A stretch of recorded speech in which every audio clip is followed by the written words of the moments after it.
Blood is supposedly thicker than water, but in my family, ego always drowned out everything else.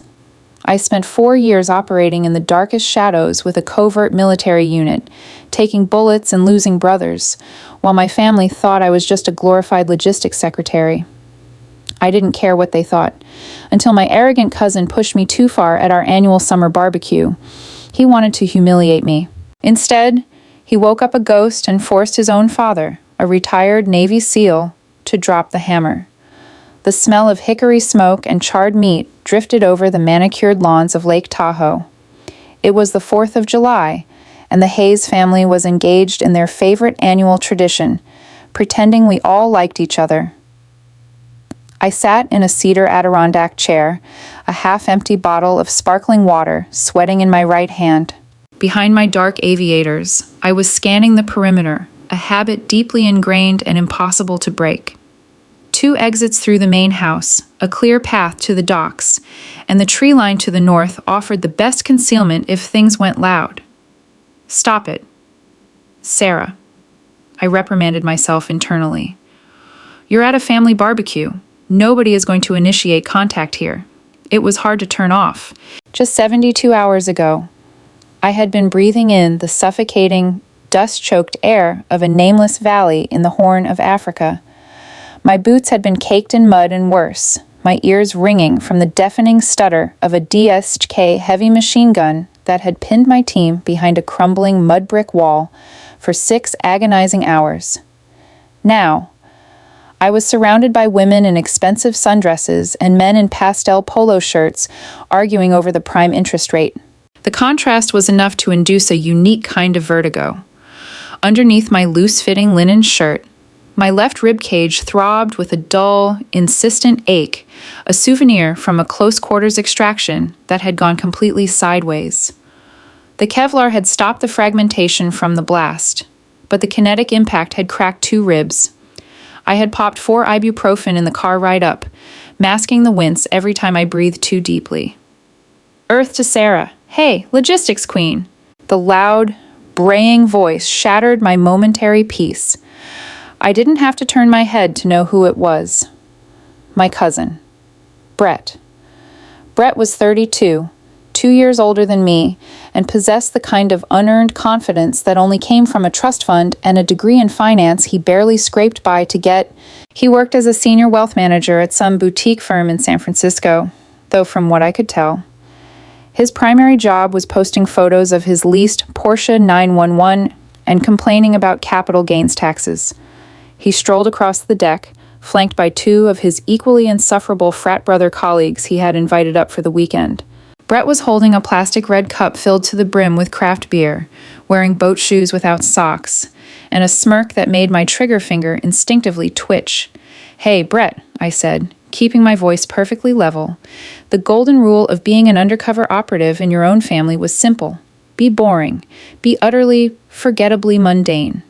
"How's the glamorous life of a military supply clerk?" Brett asked, coming to a halt in front of my chair. He looked back at his friends, chuckling. "Guys, this is my little cousin Sarah. She bravely guards the paper clips for the army, making sure the ink cartridges don't fall into enemy hands." His friends snickered dutifully. "It's logistics, Brett," I replied, reciting my well-worn cover story with the practiced dullness of a broken metronome. "Supply chain management for European bases. It's a lot of spreadsheets and customs declaration forms, but it pays the bills." In reality, I was a captain in the United States Army's intelligence support activity, often referred to simply as the activity. We were the ghosts who paved the way for the Tier 1 operators. We went in first, in civilian clothes, operating without a safety net in hostile territory to gather human and signals intelligence. If I were caught, the government would deny I ever existed. My family thought I sat in a cubicle in Stuttgart ordering boots and Kevlar vests. "Spreadsheets. Right," Brett sneered, taking a loud gulp of his beer. "I mean, it's cool you found something that suits you. Not everyone is cut out for the high-stakes stuff. You know, I just closed a $12 million merger last week. Let me tell you, the boardroom is an absolute war zone. Blood on the floor, Metaphorically speaking, you have to be a killer to survive in my world. I took a slow sip of my water, letting the cold liquid soothe my dry throat. A war zone. I thought about Staff Sergeant Jenkins, bleeding out in the back of a blacked-out Hilux while I desperately packed his femoral artery with combat gauze, my hands slick with his blood as RPGs tore through the night sky. I'm sure it gets very stressful, Brett, I said softly. Oh, you have no idea. He pressed on, oblivious to the total lack of engagement on my end. It's psychological warfare. You have to anticipate the enemy's moves. It's basically exactly what my dad did, just with higher financial stakes and better suits. My eyes flicked past Brett to the massive, custom-built stone grill on the patio. Standing there, expertly flipping a row of ribeyes, was Brett's father, my Uncle Rick. Richard Hayes was a towering figure in our family, both literally and figuratively. He was a retired Navy SEAL, a master chief who had spent 24 years in the teams. He had the quintessential operator look that never quite faded. Thick shoulders, a quiet, predatory grace, and eyes that missed absolutely nothing. He wore his history silently. There were no boastful bumper stickers on his truck, no loud stories at family gatherings. Just a quiet, unshakable aura of a man who had seen the elephant and survived. Brett worshipped him, but he fundamentally misunderstood him. Brett thought being a warrior was about being loud, dominant, and crushing your opposition in public. Uncle Rick knew that true lethality was quiet. I watched Uncle Rick as Brett continued to boast. The older man didn't look up from the grill, but I saw the subtle tightening of his jaw. He heard every word. Anyway, Brett said, gesturing to my outfit, a simple pair of dark jeans and a gray hoodie to hide the bandages on my ribs. You should really get out of the government teat. Sarah, come work in the private sector. My firm is looking for administrative assistants. The pay is double what the Army gives you to count staples, and you wouldn't have to wear those ugly combat boots. I'll keep that in mind. Brett, thank you, I said, offering a tight, polite smile. I watched him swagger away with his sycophants, their laughter trailing behind them like toxic exhaust. I let out a long, slow breath, closing my eyes and forcing the tension out of my shoulders. The throbbing in my ribs flared up again. Just get through the weekend, I told myself. Eat a burger, watch the fireworks, and go back to base. 48 hours. You've survived worse. But as I opened my eyes and looked over at the grill, I found Uncle Rick staring directly at me. His gaze was heavy, calculating. He wasn't looking at my face. His eyes dropped to the way I was holding my left arm tight against my body, guarding my ribs. Then he looked at the exact placement of my chair against the solid oak tree, maximizing my field of view. He gave me a single, almost imperceptible nod before returning to the stakes. A cold prickle of adrenaline washed over the back of my neck. Uncle Rick was sharp.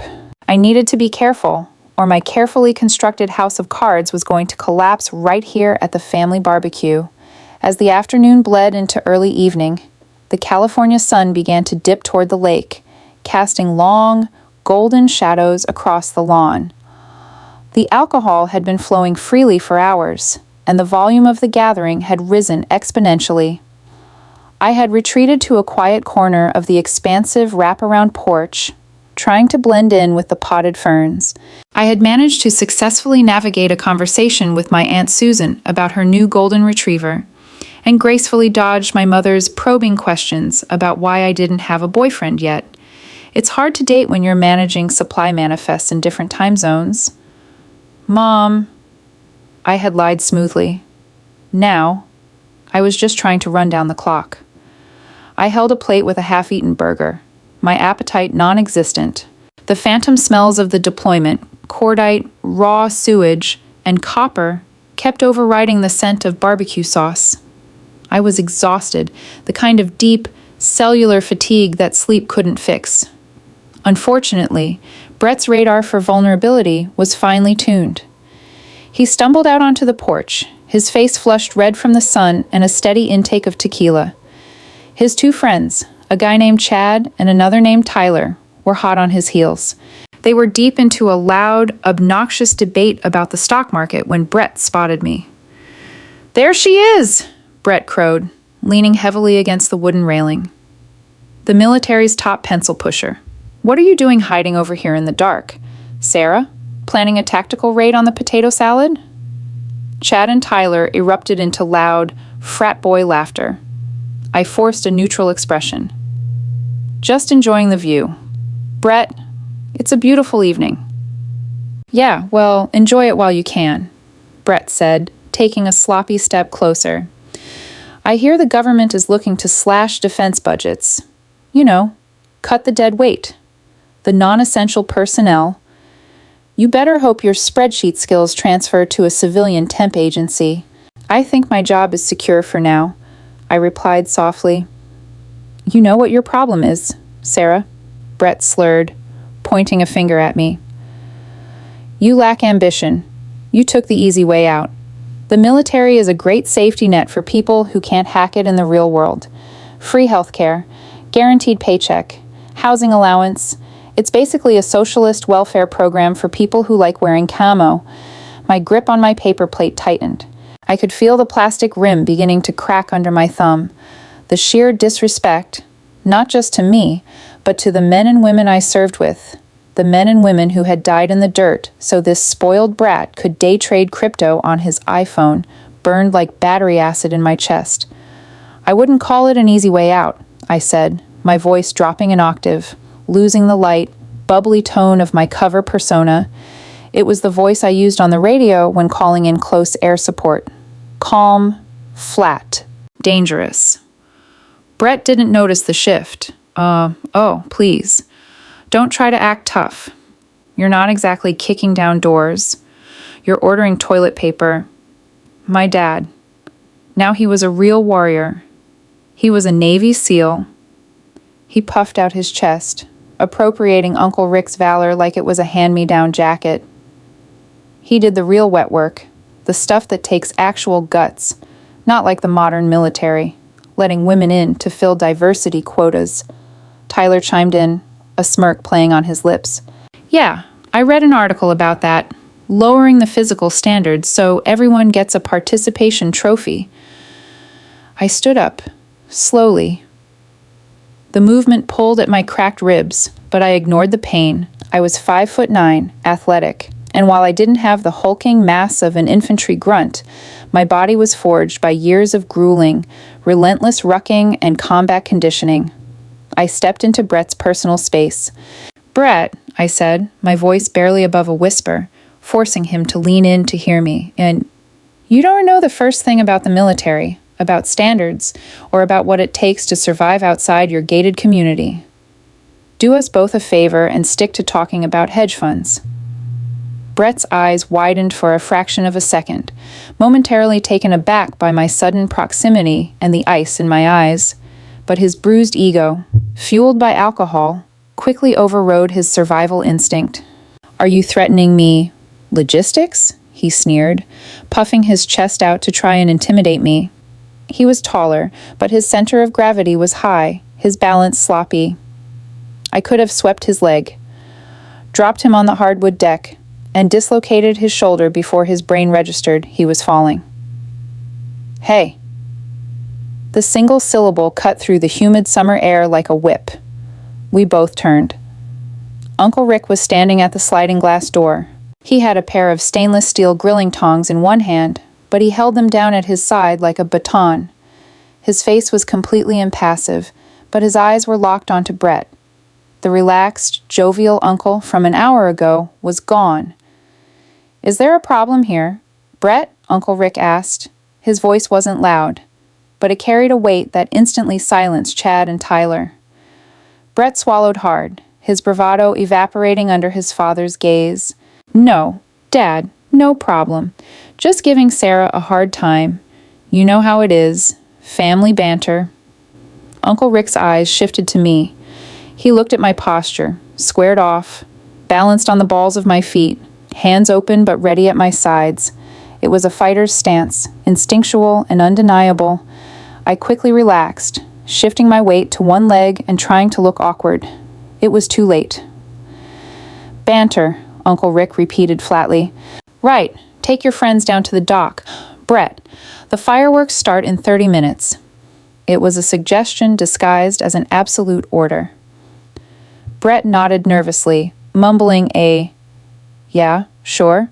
Before signaling his friends to follow him, they practically scurried away. Uncle Rick stayed by the door.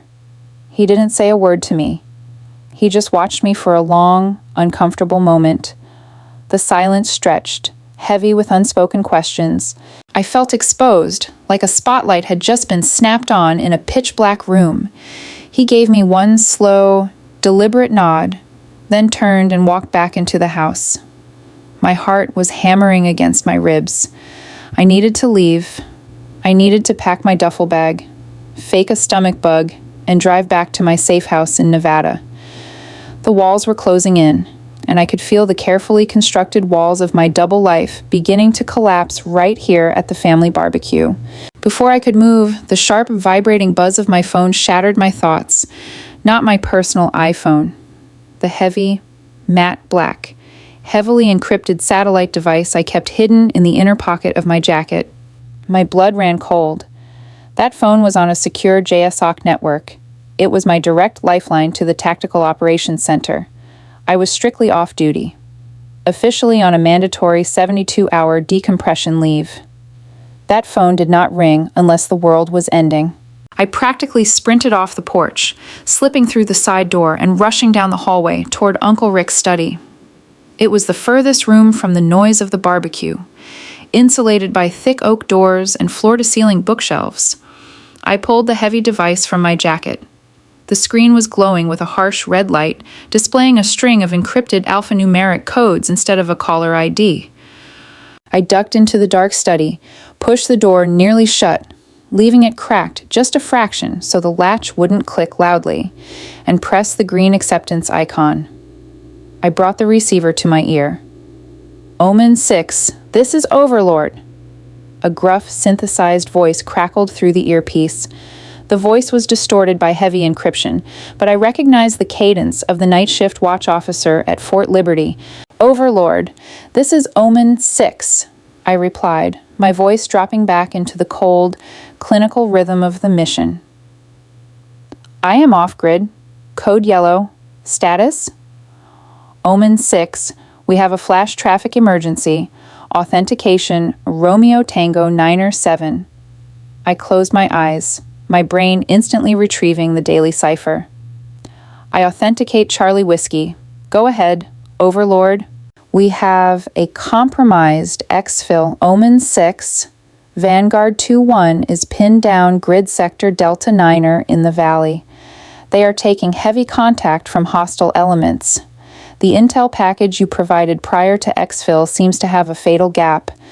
They are using the subterranean tunnels you marked as collapsed. A wave of nausea hit me, entirely unrelated to my ribs. Vanguard 2-1. That was the Tier 1 assault team I had spent 3 weeks doing reconnaissance for. I had crawled through the dirt to map that compound. If they were pinned down because of my intel, men were going to die.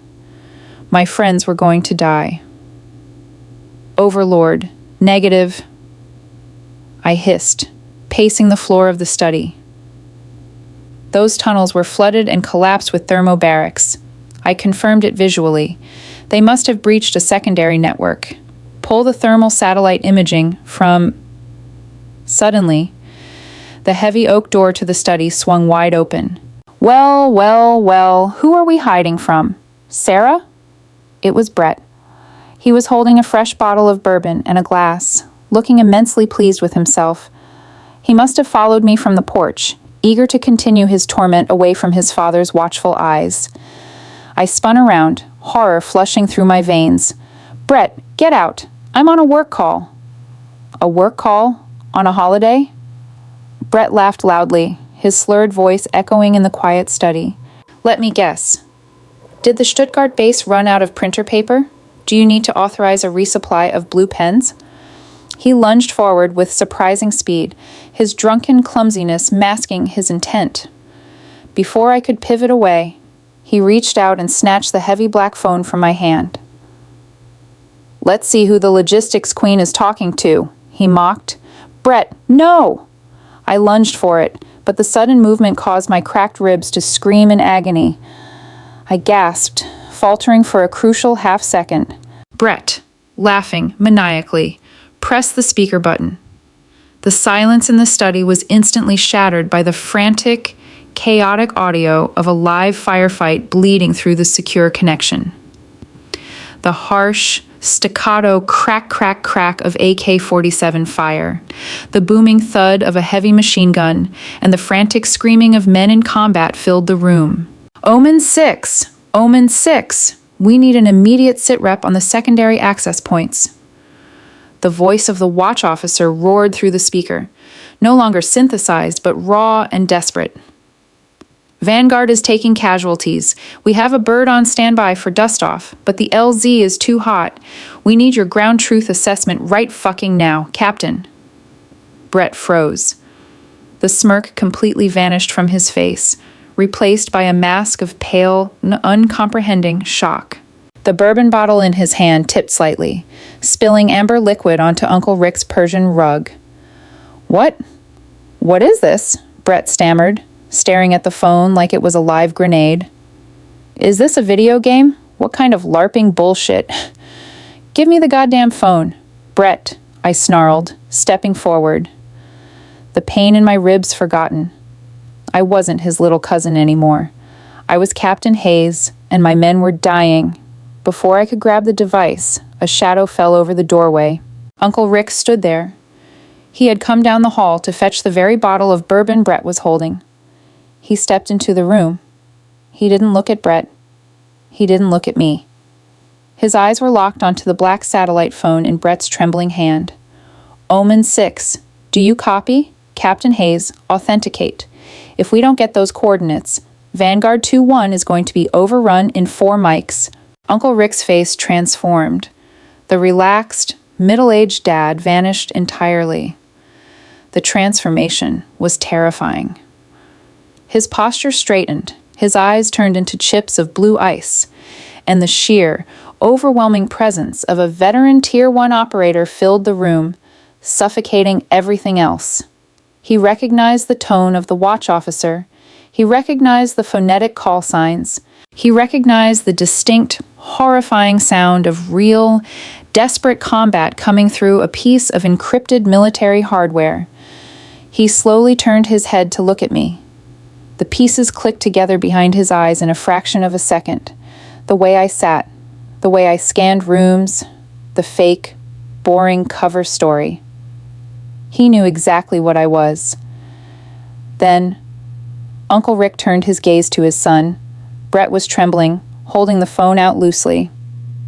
Dad, I think Sarah is playing a joke. Uncle Rick stepped into Brett's space, backing his son against the heavy oak bookshelf. He didn't yell. He didn't raise his hand. He didn't have to. The quiet, deadly intensity radiating off him was enough to make Brett look like he was going to wet himself. You arrogant, pathetic little boy, Uncle Rick whispered, his voice vibrating with barely contained fury. You have been mocking her all day. You have been insulting a woman who does things in the dark that would make you beg for your mother. Dad, I'm sorry. I thought she was just Shut your mouth, Uncle Rick commanded. You play with Monopoly money. She plays with human lives. You are not worthy to carry her boots. I finished feeding the exfil route to the talk. Overlord, confirm receipt. Godspeed to Vanguard. Omen-Six, going dark. I ended the connection and slipped the phone back into my jacket. The silence in the room was deafening, broken only by Brett's ragged breathing. Uncle Rick looked at me, a profound mixture of immense pride and deep sorrow in his eyes. He knew the burden I was carrying because he had carried it himself for decades. Then he looked back at Brett, pointing a thick, scarred finger directly at his son's chest. Apologize, Uncle Rick said, his voice colder than the deep ocean. Now. The silence in Uncle Rick's study was suffocating, heavy with the metallic tang of spilled bourbon and unspoken truths. Brett was pressed against the oak bookshelf, his face drained of all color, his eyes darting frantically between his father's frozen, furious expression and the matte black satellite phone in my hand. "Apologize," Uncle Rick repeated. The word didn't echo. It seemed to absorb all the air in the room. Brett swallowed, a pathetic, dry sound. He looked at me, and for the first time in his 32 years of privileged existence, the arrogance was completely stripped away. He looked like a frightened child, realizing he had wandered into the deep end of the ocean and couldn't touch the bottom. Sarah, I'm sorry," he stammered, his voice thin and reedy. I didn't know." "You didn't know because you don't possess the capacity to see beyond your own reflection. Brett," Uncle Rick said coldly, "you mock what you don't understand. You measure a person's worth by their leased sports cars and their stock portfolios because you are empty inside. Dad, please, get out of my sight," Uncle Rick ordered, cutting him off with the surgical precision of a sniper's bullet. "Go back out there. Keep your mouth shut. If I hear one more word out of you tonight, I will personally throw you off the end of that dock. Move." Brett didn't hesitate. He practically scrambled past us, giving me a wide berth as if I were radioactive, and slipped out the door. The latch clicked shut behind him, sealing us in the quiet sanctuary of the study. I let out a slow, ragged breath, leaning against the edge of the mahogany desk. The adrenaline spike was receding, leaving behind a cold, shivering exhaustion. My ribs throbbed with a renewed, vicious intensity, and I unconsciously wrapped my left arm tightly across my torso. Uncle Rick watched me for a long moment. He bent down, righted the bottle of bourbon Brett had dropped, and walked over to a crystal tray holding several heavy rocks glasses. He poured 2 fingers of the amber liquid into 2 glasses. He didn't ask if I wanted one. He walked over and pressed the cold glass into my right hand. "Drink," he said softly. I lifted the glass and took a sip. The bourbon burned all the way down, a searing heat that momentarily distracted from the ache in my chest. "Task Force Orange?" he asked quietly, leaning against the edge of the desk next to me. I closed my eyes. There was no point in lying anymore. Not to him. The camouflage had been burned away. "ESSA," I confirmed, using the acronym for the Intelligence Support Activity. "I'm a troop commander." Uncle Rick nodded slowly, staring down at his glass. "I suspected. You came home from your first logistics deployment 3 years ago with the 1,000-yard stare. You sit facing the doors. You clear rooms with your eyes before you enter them, and you guard your left side like you're hiding a fractured rib." I winced, a humorless smile touching my lips. "Cracked. 2 of them. Close quarters extraction went loud in Djibouti last week. You should be resting, Sarah." "I was trying to," I said, looking up at him. "But the world doesn't stop spinning just because I need a nap." I paused, the weight of the last 10 minutes pressing down on me. "Uncle Rick, I'm sorry about Brett. I didn't want this to happen. I didn't want the family to know." "Don't you dare apologize for my son's ignorance," Rick said, his voice hardening again. He reached out and placed a heavy, calloused hand on my shoulder. The grip was firm, grounding. "I spent 24 years in the teams. I know the burden of the shadow war. I know what it means to sit at a dinner table with people complaining about cold soup while you're trying to wash the smell of copper out of your nose." He clinked his glass against mine. "To the ghosts," he whispered. "To the ghosts," I echoed, finishing the bourbon in one long swallow. When we finally walked back out onto the wraparound porch, the atmosphere had shifted. The sun was fully below the tree line now, painting the sky over Lake Tahoe in bruised shades of purple and charcoal. The string lights crisscrossing the deck cast a warm, deceptive glow over the gathering. I immediately located Brett. He was huddled by the outdoor fire pit with Chad and Tyler. He was clutching a fresh beer, his posture rigid, speaking to them in hushed, urgent tones. He shot a paranoid glance in my direction as the sliding glass door shut behind us, quickly averting his eyes when Uncle Rick stepped out. "Go sit down, Sarah," Rick murmured. "I've got the steaks. Try to relax." I nodded and made my way back to my cedar Adirondack chair by the edge of the deck. I pulled my gray hoodie tighter around myself against the evening chill. I pulled out my civilian iPhone, sending a secure text to my talk contact to confirm Vanguard 2-1 had made it to the extraction bird. 3 minutes later, a single green checkmark appeared on my screen. They were safe. The intel had worked. I leaned my head back against the wood, closing my eyes. But peace was a luxury I couldn't afford tonight.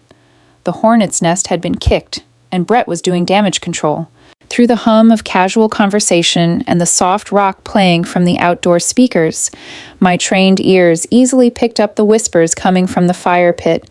"Swear to God, bro, it was just a simulation," Brett was saying, his voice slurring slightly. He was drinking fast, trying to drown the humiliation his father had handed him. "She's in logistics. They do these big war game exercises. It's basically just high-level IT support." She patched a training audio feed through her phone to try and scare me. "Are you serious?" Tyler scoffed. "She went through all that trouble just to mess with you?" "She's insecure, man," Brett rationalized, his ego desperately trying to rebuild its shattered foundation. "She knows she's a pencil pusher. She wants to feel important. My dad just played along because he felt bad for her. You know how he is. He supports all the troops, even the desk jockeys." I didn't move a muscle, keeping my eyes closed and my breathing even, pretending to be asleep. It was almost laughable. Brett's cognitive dissonance was so strong it was altering his reality. He couldn't accept that the cousin he had belittled for years was operating on a level he couldn't even fathom, so he invented a fiction to protect his fragile masculinity. Let him think it. I decided it was better for my cover anyway. Tomorrow, I would pack up, drive away, and let them all go back to their comfortable illusions. "Hey, the cavalry has arrived." My Aunt Susan's voice rang out from the front of the house, followed by the heavy thud of footsteps on the wooden deck. I opened my eyes and looked toward the entryway. Uncle Rick had just dropped his tongs and was walking briskly toward a man who had just stepped onto the patio. "Mac, you ugly son of a bitch," Rick boomed, wrapping the newcomer in a massive bear hug. The man, Mac, let out a deep, rumbling laugh that sounded like rocks in a cement mixer. "Good to see you too. Ricky, sorry I'm late. Traffic out of San Francisco was a nightmare." I assessed the new arrival instantly. Thomas Mac McAllister. He was in his late 40s, built like a brick outhouse, with a thick salt and pepper beard and arms covered in faded, unrecognizable tribal tattoos. He was wearing jeans and a black t-shirt that stretched tightly across his chest. He was missing the top half of his left pinky finger. My heart did a slow, heavy thump against my ribs. I knew Mac. Not personally, but I knew his face. He was a legend in the Joint Special Operations Command community. He had spent 15 years at Naval Special Warfare Development Group, SEAL Team 6, before transitioning to a highly classified paramilitary role at the CIA's Special Activities Center. More importantly, I had briefed him. 2 years ago, in a windowless, safe, sensitive compartmented information facility at Bagram Airfield in Afghanistan, I had stood in front of a whiteboard detailing a high-value target's movement patterns. I had been wearing sterile fatigues, no name tapes, no rank, just a ghost in the machine. Mac had sat in the front row, his piercing blue eyes analyzing every piece of intel I provided. He had trusted my intelligence to lead his assault force into a hostile valley. He hadn't known my name then. He only knew my operational alias. If he recognized me now, at a family barbecue. My cover wouldn't just be cracked. It would be shattered into a million unrecoverable pieces. I slouched lower in my chair, pulling the hood of my sweatshirt up slightly, trying to blend into the shadows cast by the oak tree. "Everyone, this is Mac," Uncle Rick announced to the family scattered across the deck. "Best damn sniper I ever had the privilege of working with. Try not to bore him to death." Polite murmurs and greetings echoed around the patio. My mother waved enthusiastically. Brett, seeing a new audience and a real warrior to align himself with, practically leaped up from the fire pit. "Mac, great to meet you, sir," Brett said, thrusting his hand out. "Brett Hayes, Rick's son." Mac took his hand, his grip likely bone-crushing, though his expression remained pleasant. "Good to meet you, Brett. Your dad's told me a lot about you. Only the good stuff, I hope." Brett chuckled smoothly. "Come on, let me get you a beer. You must be parched." Brett played the gracious host, fetching a craft IPA and leading Mac toward the center of the patio, right into the light. I kept my face turned toward the lake, watching them out of my peripheral vision. "So, Mac, what do you do now that you're out of the teams?" Brett asked loudly, ensuring his friends and the rest of the family could hear. "Private consulting," Mac said, taking a sip of his beer. "The universal cover for government contractors doing things the government couldn't officially do." "Right on," Brett said. "I'm in wealth management myself, high stakes, you know, but nothing like what you guys do. I was actually just telling my friends here about the military. My cousin Sarah is in the army." Brett pointed directly at me. My stomach plummeted. I slowly turned my head, pulling my aviators off and hanging them on the collar of my shirt. There was no avoiding it. I met Mac's gaze. Mac looked over. He took in the gray hoodie, the dark jeans, the relaxed but guarded posture. He looked at my face. For a second, nothing happened. The polite, social smile remained plastered on his bearded face. Then, his eyes locked onto mine. The smile vanished. I saw the exact moment the facial recognition software in his brain got a hit. His eyes widened a fraction of an inch. His posture shifted, unconsciously squaring off toward me, recognizing not a civilian niece, but a peer, a fellow predator in the room. He remembered the SIF in Bagram. He remembered the intel that kept his men alive. Don't say it. I prayed silently, staring back at him with an intense, pleading look. "Please, Mac, don't say it." Mac was a professional. He read the room, read my posture, and saw Uncle Rick standing by the grill, watching the interaction with narrowed eyes. Mac gave me an imperceptible nod, a silent confirmation. He was going to play along.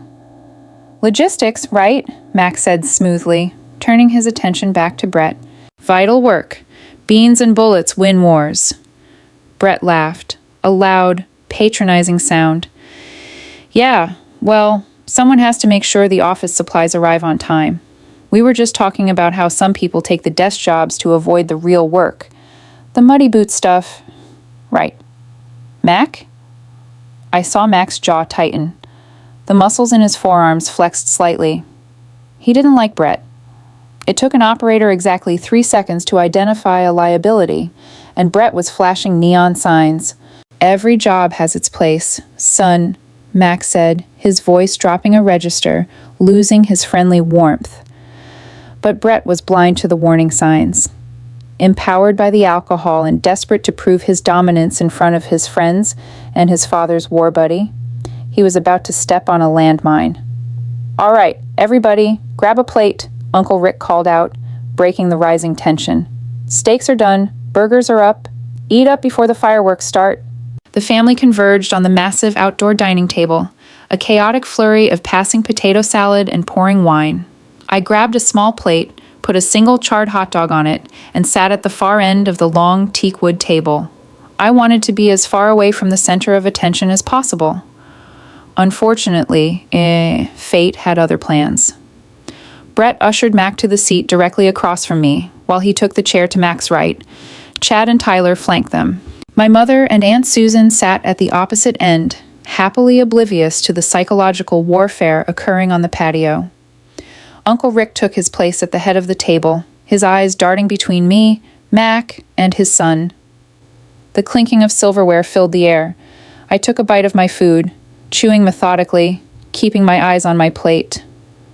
"So, Mac, Brett started, his voice projecting down the table. Dad says you were a sniper. That's insane. I mean, the mental fortitude that must take to actually pull the trigger. It's a job, Mac said curtly, cutting his steak.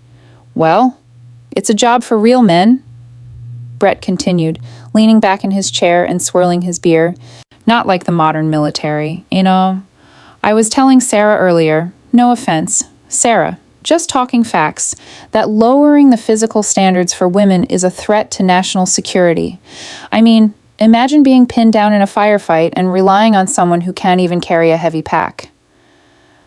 Silence fell over our end of the table. Uncle Rick stopped chewing. He slowly placed his fork down on his plate. Brett, Uncle Rick warned, a low growl in the back of his throat. What? Dad, we're just having a debate. Brett deflected, holding his hands up innocently. He turned to Mac, seeking validation. Come on, Mac. You were in the thick of it. Tell her. Tell Sarah that sitting in an air-conditioned room in Germany ordering printer toner doesn't make her a warrior. Tell her that if things went kinetic, she'd be a liability. The air on the deck seemed to freeze. Even the crickets in the surrounding woods seemed to stop chirping. Max slowly placed his knife and fork on his plate. He didn't look at Brett. He looked directly across the table at me. His eyes traced the subtle way I was sitting, the way I braced my left arm against the table to relieve the pressure on my cracked ribs. He saw right through the gray hoodie. He saw the bandages underneath. Mac picked up his napkin, wiped his mouth, and tossed it onto the table. Printer toner, Mac repeated softly. Yeah, Brett sneered. Logistics. Mac turned his head slowly, locking his piercing blue eyes onto Brett. The absolute lethal stillness of the man was terrifying up close. Son, Mac said, his voice quiet, calm, and utterly devoid of warmth. Do you know what a high-value target package is? Brett blinked, confused by the sudden shift in tone. Like a terrorist leader? Exactly, Max said. 3 years ago, my team was tasked with hunting down a senior facilitator for a localized terror cell in the Helmand province. Nasty guy. He liked to wire IEDs into elementary schools. We had no actionable intelligence. We were flying blind in a valley crawling with hostile fighters. My mother, sensing the heavy atmosphere, stopped talking to Aunt Susan and looked over. The whole table was now silently watching Mac. The CIA couldn't find him. NSA signals intercepts were useless. Mac continued, leaning his heavy forearms on the table. But we got a tip from a ghost, an operative who had infiltrated the local populace, someone who had spent 3 weeks living in the dirt, eating garbage, wearing local garments, and tracking this man's movements from the shadows. Brett frowned. Okay. What does that have to do with... Shut up and listen, Uncle Rick snapped, his voice cracking like a whip. Brett jumped in his seat. This operative, Mac said, never taking his eyes off Brett, identified the compound. But to confirm the target, this operative had to laze the building for our air support. They had to get within 200 meters of a heavily fortified enemy position. Mac paused, his eyes flicking to me for a fraction of a second before returning to Brett. The operative was compromised. Took shrapnel to the leg and ribs from an RPG blast, but instead of calling for immediate medevac and blowing the mission, this operative low-crawled a quarter-mile through raw sewage, bleeding out, to get eyes on the target. They held the laser on the compound while taking sustained, heavy machine gun fire, long enough for an AC-130 gunship to level the building. Aunt Susan gasped softly. My mother looked horrified. Because of that operative, Max said, his voice dropping to a harsh whisper. My team survived. We went in, did the BDA, and made it home to our families. That operative was a member of a highly classified unit that officially does not exist. Mac finally broke his gaze away from Brett. He looked across the table, directly into my eyes. They call them Task Force Orange, Mac said loudly, ensuring every single person at the table heard him. But in the SIF, We just called her Captain Hayes, or by her call sign, Omen-Six. The silence that followed was absolute, deafening, and complete. You could have heard a pine needle drop on the wooden deck. My mother's mouth was slightly open, her eyes darting frantically between me and Mac, trying to process the impossibility of his words. Her daughter, the quiet girl who managed supply spreadsheets, crawling through sewage under machine gun fire. Tyler and Chad looked like they were going to be sick. They slowly slid their chairs back, unconsciously wanting to distance themselves from Brett. And Brett. Brett was destroyed. The smug, arrogant finance bro was gone. His face was gray, his jaw slack. He looked at Mac, then at his father, who was staring at him with absolute, unyielding disgust. Finally, Brett looked at me. The realization hit him like a physical blow. The phone call in the study, the coordinates, the gunfire he thought was a video game. It wasn't a prank. It was my life. I wasn't the weak link of the family. I was the apex predator, hiding in plain sight, letting him bark because a wolf doesn't concern itself with the opinions of a chihuahua. You're Omen-Six? Brett whispered, his voice trembling so badly it cracked. I didn't smile. I didn't gloat.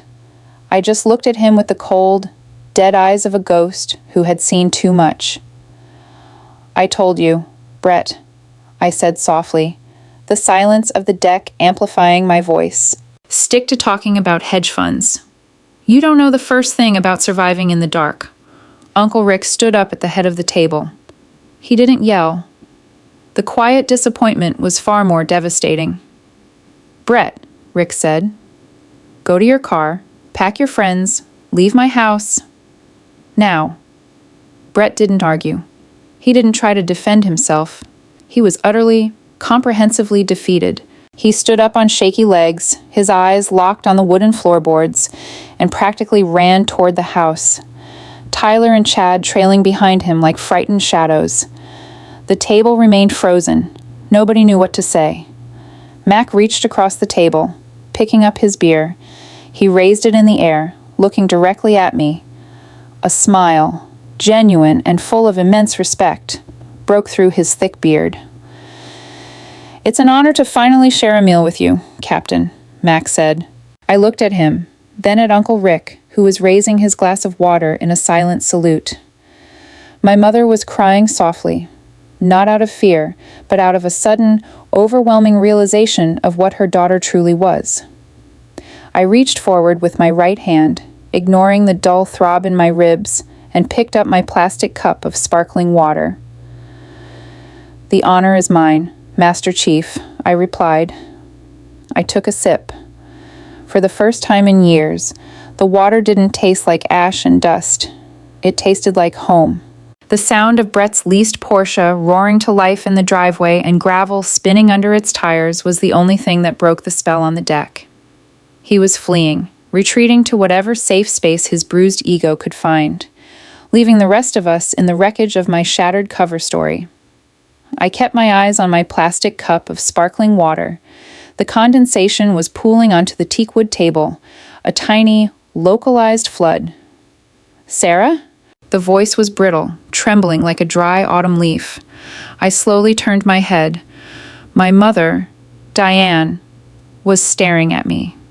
The polite, superficial barbecue facade had completely melted off her face, replaced by a profound, agonizing mixture of horror and awe.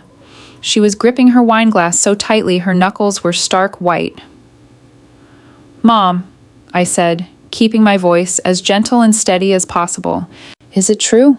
She whispered, tears finally breaching her lower lashes and tracing tracks through her makeup. What? What he said. The sewage. The gunfire.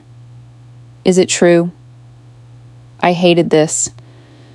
This was exactly why the veil existed. The secrecy wasn't just to protect the mission, it was to protect the families. Mothers shouldn't have to visualize their daughters bleeding out in foreign dirt while trying to guide hellfire down on terrorists. They were supposed to think we were safe behind heavily guarded perimeter fences, eating at the mess hall, and filing paperwork. I looked at Uncle Rick. He gave me a slow, solemn nod. You're out of the shadows now. Own it? Yes, Mom, it's true, I said softly. Aunt Susan, who had been sitting in stunned silence, suddenly gasped, putting a hand over her mouth. But the logistics? The supply chain job in Stuttgart? You sent us postcards from Germany. The military maintains forward operating bases in Germany. Aunt Susan, I explained, my operational cadence slipping back into my voice. It's a major transit hub. It makes for a perfect, verifiable cover. I have a desk there. I have a civilian apartment there, but I only use them between deployments. Most of my time is spent elsewhere. Where? My mother asked, her voice cracking. Where have you been, Sarah? For the last 4 years? Syria, Iraq, Afghanistan, the Horn of Africa. I replied evenly. Places that don't make the evening news. Places where we aren't officially operating. My God, my mother choked out, burying her face in his hands. Every time the phone rang late at night, every time you didn't answer my texts for weeks, I just thought you were busy doing inventory. I didn't know you were. You could have. She couldn't finish the sentence. The reality of my mortality was crashing down on her all at once. I pushed my chair back and walked over to her, wrapping my arms around her trembling shoulders. I winced as the movement pulled at my ribs, but I suppressed the groan. I'm here. Mom, I whispered into her hair. I'm safe. I'm right here. Why didn't you tell me? She sobbed, looking up at me with red, pleading eyes. I'm your mother. You lied to me. Mac leaned forward, his heavy, tattooed forearms resting on the table. She lied to keep you safe. Diane, he said, his gravelly voice carrying an unexpected gentleness. The people Sarah hunts. They have long memories and long arms. If they knew her identity, they could track her family. It's the hardest rule of the Shadow War. You lie to the people you love the most so they can sleep peacefully at night. And it's a burden she carried alone, Uncle Rick added, walking over and placing a hand on my mother's shoulder. Diane, what your daughter does, the level of courage it takes. There are men with chests full of medals who couldn't survive a week in her world. She is a Tier 1 intelligence operative.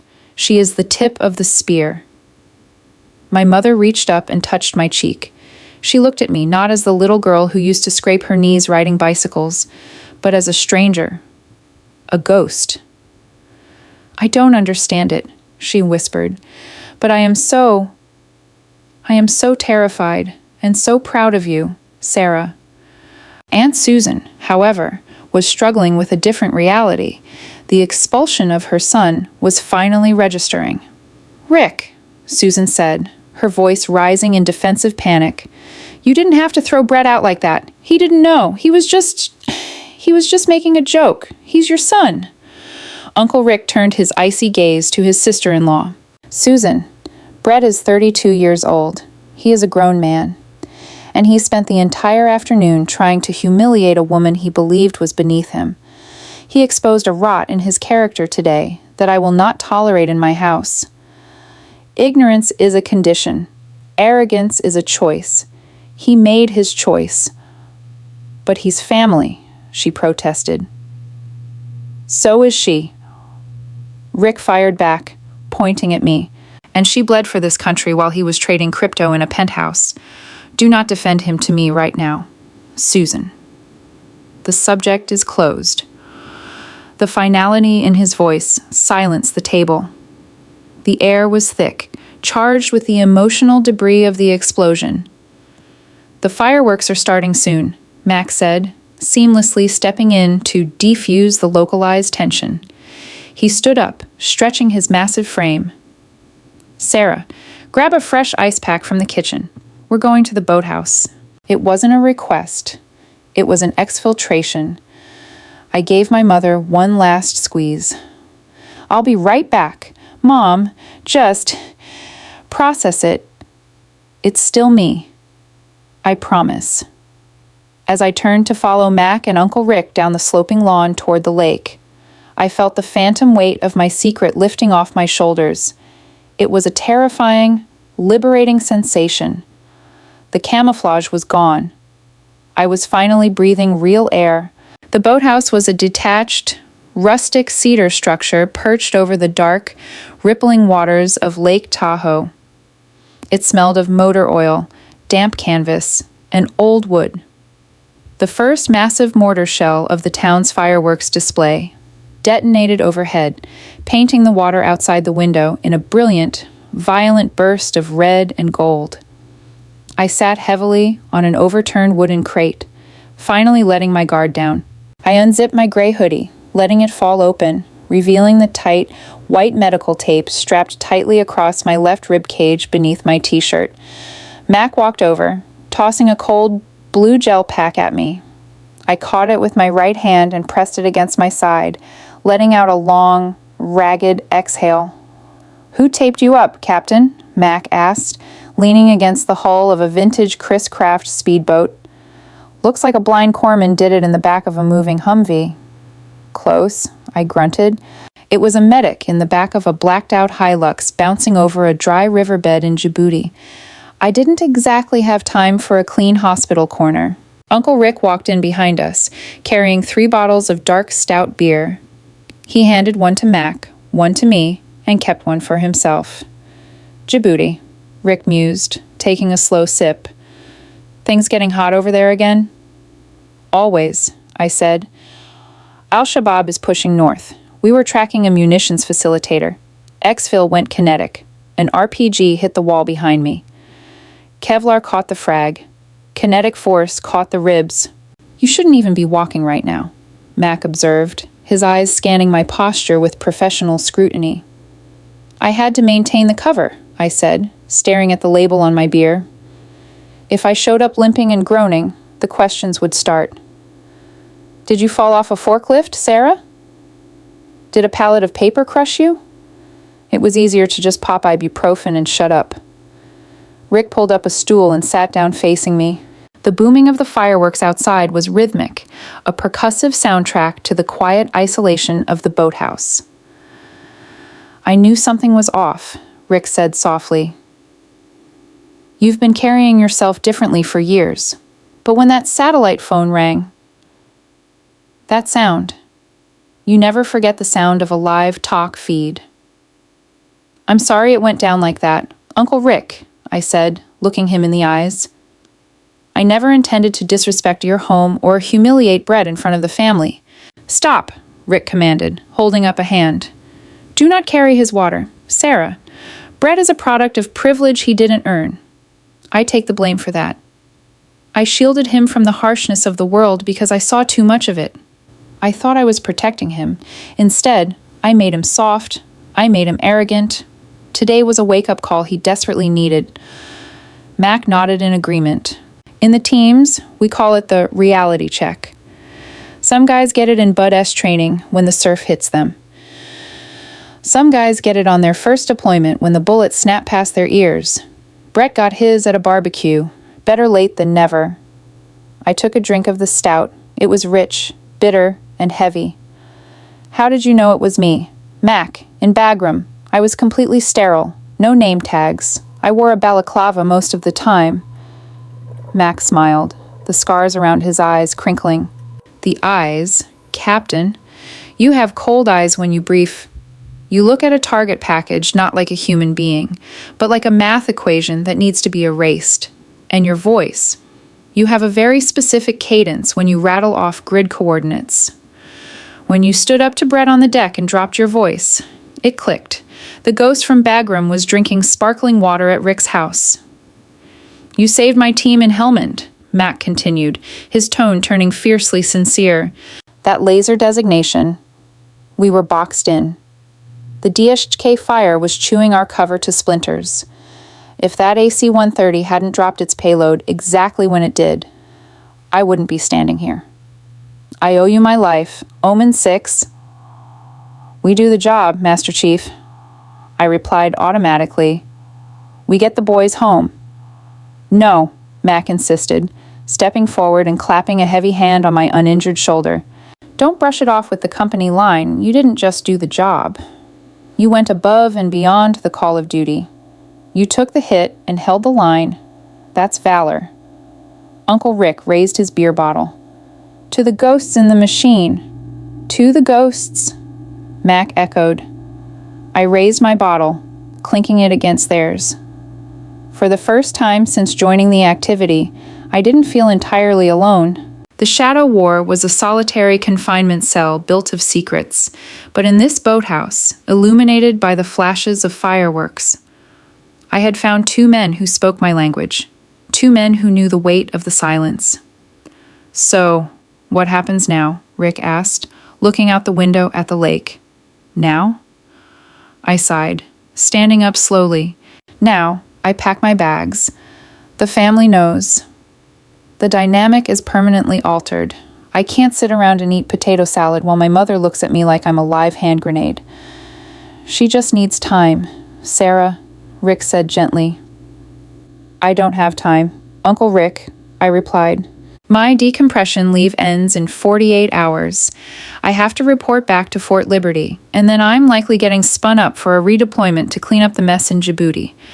I need to get back to my safe house and prep my gear. Rick nodded, understanding the grim reality of the operational tempo. There was no true rest for the wicked, and certainly none for those who hunted them. I'll walk you to your car, Mac offered. I appreciate it, but I've got it, I said, offering them both a genuine, albeit tired, smile. Stay here, enjoy the fireworks, have another beer, I'll slip out the side gate. Keep your head down, Captain, Mac said. Always. I zipped my hoodie back up, the armor of the civilian world settling back into place, and walked out of the boathouse. The night air was crisp, laced with the smell of sulfur from the fireworks. I navigated the perimeter of the property, avoiding the patio where the rest of the family was gathered, and made my way toward the long, gravel driveway. I was ready to vanish back into the dark, but the dark wasn't done with me yet. My vehicle was a nondescript, matte black Toyota 4Runner parked near the massive stone pillars at the entrance of the estate. It looked like a standard civilian SUV, but the chassis was reinforced. The windows were ballistic glass, and a hidden compartment in the trunk held enough specialized hardware to overthrow a small municipality. I unlocked the doors with the fob in my pocket, the headlights flashing once in the darkness. As I reached for the driver's side handle, a shadow detached itself from the thick line of cedar trees bordering the driveway. Leaving so soon, Captain? I didn't flinch. My situational awareness had tracked the disruption in the gravel and the heavy scent of alcohol 30 yards back, but I hadn't perceived an imminent lethal threat, so I let it play out. I turned around slowly. Brett emerged into the glow of the 4Runner's taillights. He was a mess. His polo shirt was untucked, his hair was disheveled, and his eyes were red and wild. He swayed slightly on his feet. But it wasn't just drunken sorrow, it was a desperate, vicious rage. He hadn't left. He had parked his Porsche down the street and hiked back through the woods, waiting for an opportunity to salvage whatever shreds of his ego remained. And in his right hand, he held his iPhone. The camera lens pointed directly at me, the red recording light blinking. Brett, I said, my voice slipping back into the flat, absolute coldness of Omen-Six. Put the phone down and go home. No, he slurred, taking a belligerent step forward. No, you don't get to just ruin my life and walk away. My dad looked at me like I was garbage. My friends are laughing at me. You humiliated me in front of a goddamn Navy SEAL. You humiliated yourself. Brett, I just stopped hiding it. Oh, you think you're so untouchable, he spat, holding the phone higher. The great secret agent. Task force, whatever. What happens if I tweet this right now? What happens if I go live on Instagram and tell the whole world that Sarah Hayes is a covert assassin? Let's see how much the government likes you when your face is plastered all over the internet. A cold, mechanical calm washed over me. This was no longer a family squabble. This was a direct breach of operational security. This was a threat to my life, the lives of my team, and the integrity of a classified unit. Brett, listen to me very carefully, I said, not moving a muscle. If you press send on that phone, you are committing a felony under the Espionage Act. You are actively endangering national security. The people I work for will not issue a subpoena. They will simply disappear you. Bullshit, he yelled. You're just trying to scare me. You're just a... He didn't finish the sentence. I closed the distance between us in a fraction of a second. The pain in my ribs was entirely suppressed by the adrenaline of a combat reflex. Before his brain could register that I had moved, my left hand clamped over his right wrist, twisting it sharply outward. Brett yelped in pain as his fingers involuntarily opened, dropping the phone. Before the device hit the gravel, my right hand snaked up and gripped him by the throat. I didn't crush his windpipe, but I applied enough precise pressure to the carotid artery to instantly panic his central nervous system. I swept my leg behind his knees and drove him backward, slamming him hard onto the hood of my Forerunner. The heavy thud echoed in the quiet driveway. Brett gasped, his eyes bulging in absolute terror. He was paralyzed, pinned to the reinforced steel by a woman he outweighed by 40 pounds. Unable to breathe, unable to move. I told you once today, I whispered, leaning in so my face was inches from his. My voice was a dead, hollow thing. You do not know how to survive in the dark. You think this is a game. You think consequences only happen in boardrooms. I reached down with my left hand and scooped his phone off the gravel. Let me show you how the real world works. Brett. Still pinning him to the hood by his throat, I held his phone up to his face. The facial recognition unlocked the screen instantly. I navigated to his camera roll, deleted the video he had just taken, and then went to his settings. "Well, what are you doing?" he choked out. "Erasing a liability," I said. I quickly navigated to the core system settings and initiated a complete factory wipe of the device. The screen went black, then the Apple logo appeared with a loading bar. All his data, his contacts, his photos, his secure banking apps, gone. I tossed the resetting brick of glass and metal onto his chest. Then, I reached into my jacket and pulled out my heavy, black satellite phone. I hit a single speed dial button. "Overlord, Omen-Six," I said into the receiver, my eyes never leaving Brett's terrified face. "Go ahead, Omen-Six. I need a localized electronic containment protocol executed. Target is a civilian, Brett Hayes. I need his social media accounts locked, his cloud storage scrubbed for the last hour of uploads, and a flag placed on his telecommunications for the word Omen or ISA. Copy that. Omen-Six. Executing containment protocol now." "Do you require physical cleanup?" Brett whimpered, fresh tears springing to his eyes as he heard the synthesized voice of the military operator on the other end, asking if he needed to be cleaned up. "Negative. Overlord," I said, releasing my grip on Brett's throat and taking a step back. "Target has been neutralized and educated. Going dark." I slipped the phone back into my pocket. Brett remained sprawled on the hood of my SUV, gasping for air, clutching his wiped phone to his chest like a child holding a broken toy. Suddenly, the crunch of heavy boots on gravel approached rapidly from the direction of the house. Uncle Rick emerged from the shadows, a heavy maglite flashlight in his hand, its beam cutting through the darkness. He took in the scene instantly, me standing calmly by my door, Brett hyperventilating on the hood of the car. "I saw him sneaking back up the driveway from the balcony," Rick said, his voice hard. He walked over and grabbed Brett by the collar of his polo shirt, hauling him off the hood and throwing him onto the ground. Brett scrambled backward like a crab, away from his father. He tried to record me. "Uncle Rick," I said simply. "Threatened to post my identity online." Rick's jaw clenched so hard I thought I heard a tooth crack. The fury emanating from him was absolute. "You goddamn fool!" Rick hissed at his son. "You absolute, reckless fool. Do you know what they would have done to you? To us?" Rick pulled a pair of heavy zip ties from his back pocket, a relic from his past that he apparently still carried out of habit. He grabbed Brett's hands, flipped him over, and ruthlessly bound his wrists behind his back. "Dad, what are you doing?" Brett screamed, panic finally breaking his mind. "I'm calling the police," Rick said coldly, hauling Brett to his feet by the zip ties. "I'm telling them a drunk trespasser is on my property. You can spend the weekend in the county jail. Maybe the cold concrete will sober you up and teach you the lesson you refused to learn today." Rick turned to me.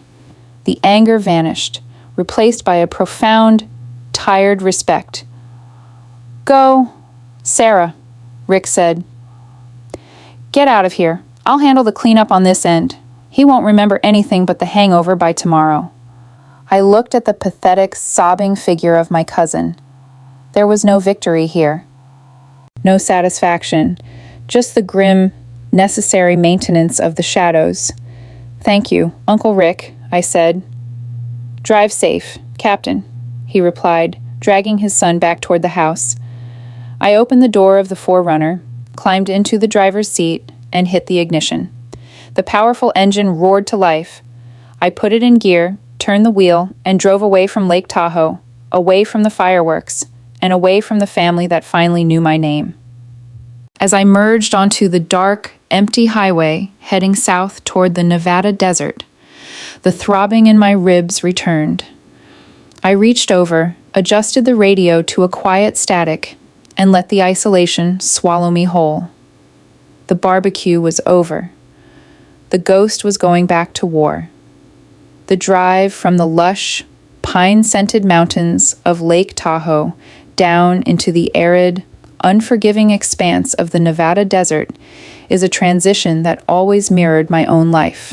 I left behind the cool, comfortable illusion of civilization and descended into the stark, barren reality of the world I actually inhabited. My safe house was a nondescript, single-story cinder block structure on the outskirts of Reno, registered to a Shell LLC that officially imported agricultural irrigation equipment. I pulled the 4Runner into the attached garage, the heavy steel door rumbling shut behind me, sealing me inside the sterile environment. The digital clock on the dashboard read Yo 3 Mo 14 a.m. I didn't sleep. I couldn't. I spent the next 4 hours stripping my gear, cleaning my sidearm with methodical precision, and replacing the medical tape on my ribs. The bruising had spread, a vast, ugly canvas of purple and yellow blooming across my left flank. Every breath was a sharp reminder of the razor-thin margin between life and death. At 700 hours, my encrypted laptop chirped.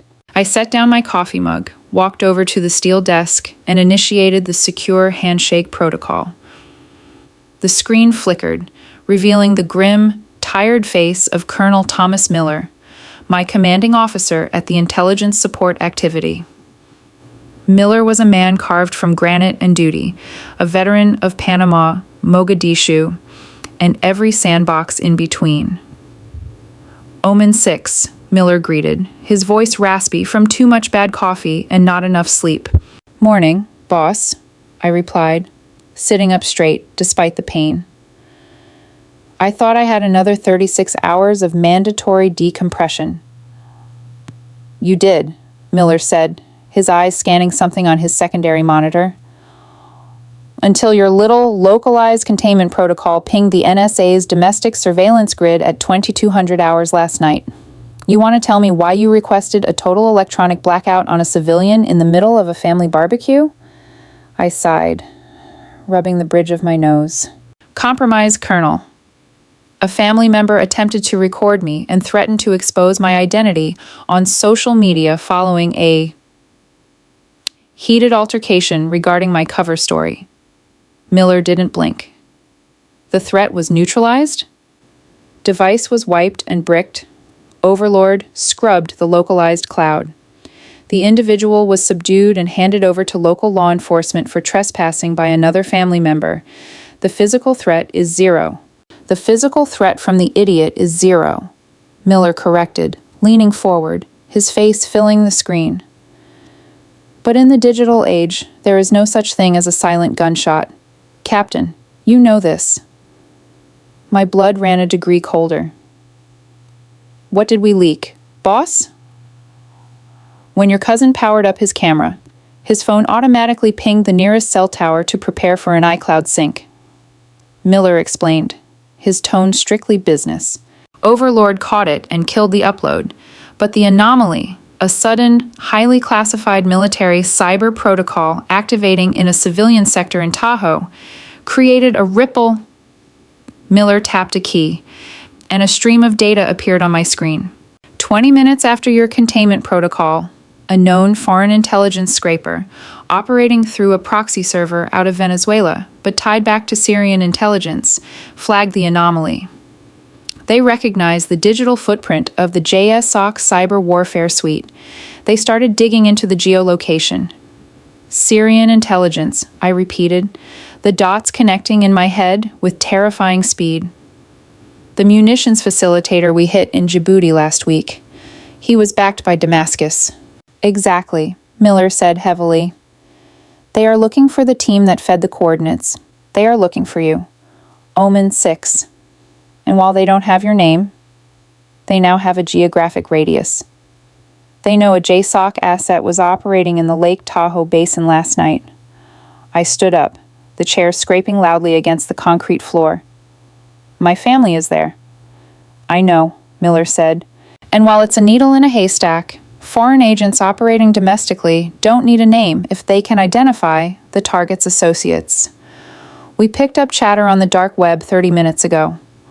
A bounty has been authorized for any information regarding the Tahoe anomaly.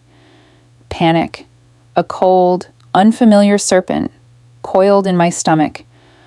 I was trained to endure torture, to bleed out in silence, to face down hostile fire. But my mother, Aunt Susan, they didn't know how to check for trackers. They didn't know how to clear a blind spot. I need to extract them, I said, my voice dropping to that lethal, flat tone. I cannot authorize a military domestic extraction for civilians without presidential approval. Sarah, the optics alone. I am not asking for a JSOC bird. Colonel, I interrupted, a dangerous edge in my voice. I am requesting 48 hours of dark leave. No tether, no backup. I will secure my assets privately. Miller stared at me through the screen. He knew the risk. He also knew that if he said no, I was going to do it anyway, and he would lose one of his best operatives to a court-martial. You have 48 hours, Captain. Miller finally said, keep it quiet. Keep it off the grid. If you get into a shootout in California, I will deny you exist. Understood. And Sarah? Miller added softly. Godspeed. The screen went black. I slammed the laptop shut and grabbed my go bag. The barbecue was over, but the war had just followed me home. The drive back to Tahoe took exactly 3 hours and 12 minutes. I pushed the heavily modified engine of the 4Runner to its absolute limits, weaving through early morning Sunday traffic like a ghost. I didn't call my mother. I didn't call Aunt Susan. I called the one man I knew would immediately grasp the tactical reality of the situation. Talk to me, Uncle Rick answered on the first ring. It was 7:45 hours.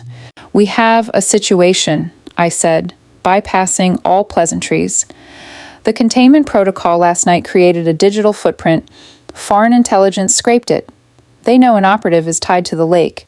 I have a credible, imminent threat assessment on the family. There was a half-second of dead air as 24 years of Navy SEAL training instantly overrode the relaxed demeanor of a retired suburban dad. Timeline? Rick asked. His voice was completely devoid of emotion. I'm 10 minutes out, I replied. I need everyone packed for a minimum 72-hour relocation. No cell phones, no smartwatches, no laptops. Strip the batteries out of everything. We are going completely dark.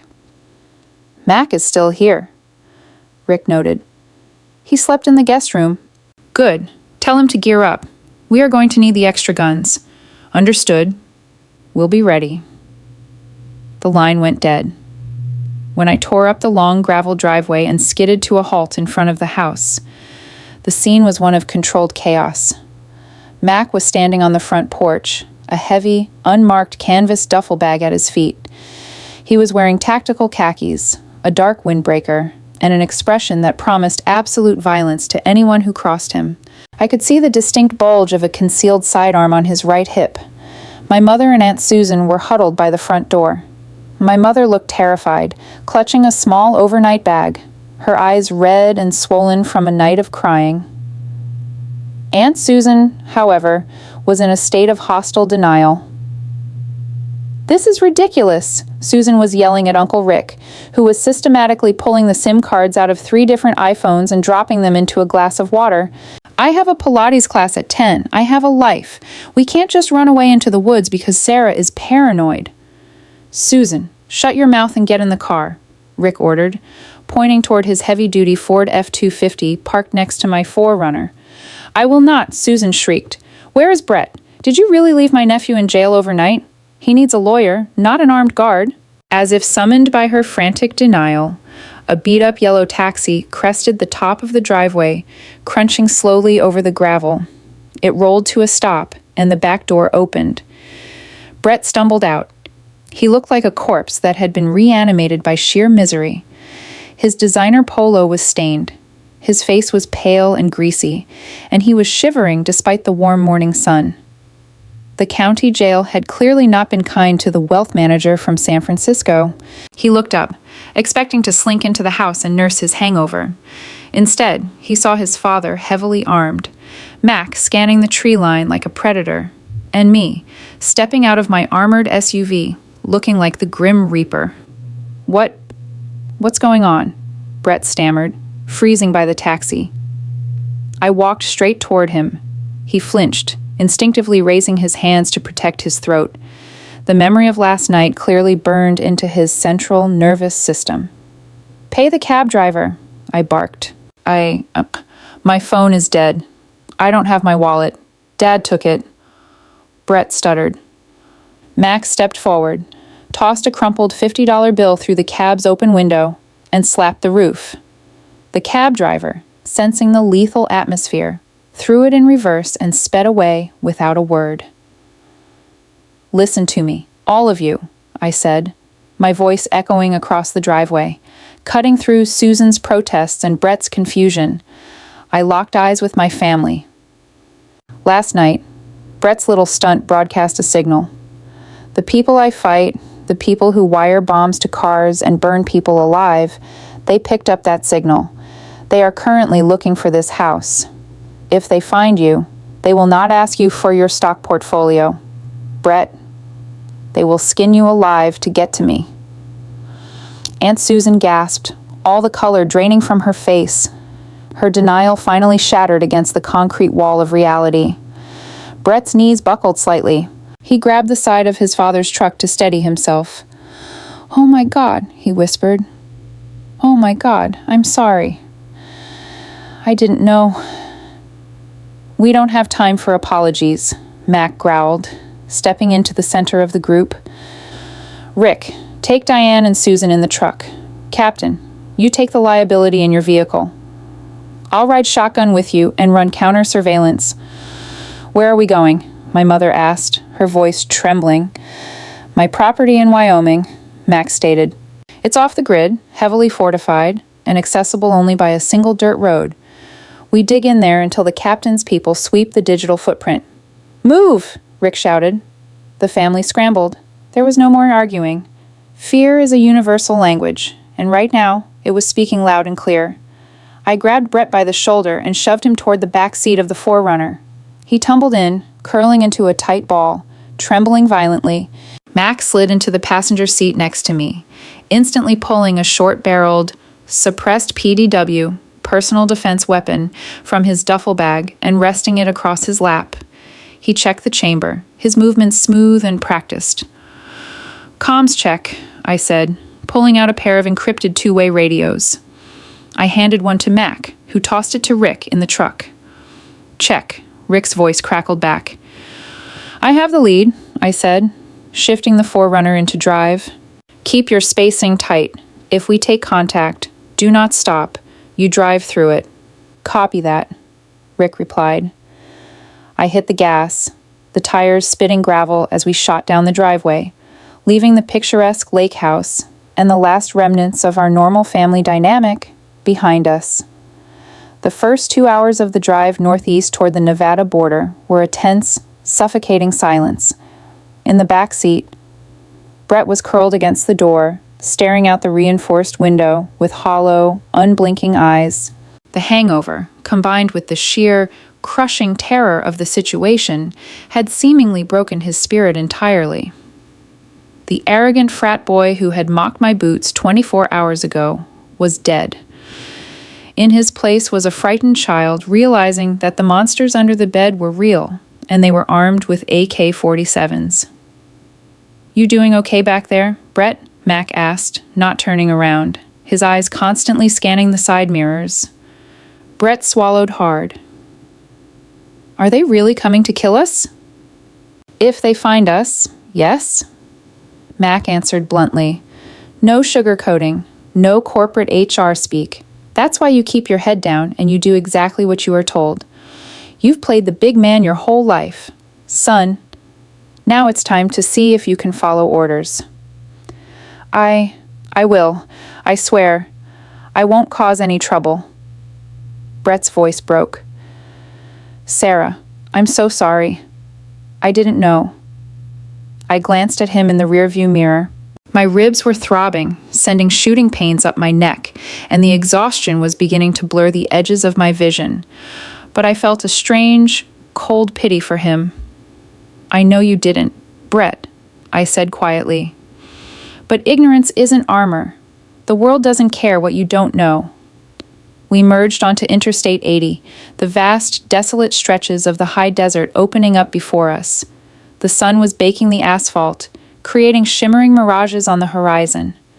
I checked my mirrors. Uncle Rick's heavy Ford F-250 was holding a perfect 4-second following distance behind us. "Captain," Mac said suddenly, his voice dropping an octave.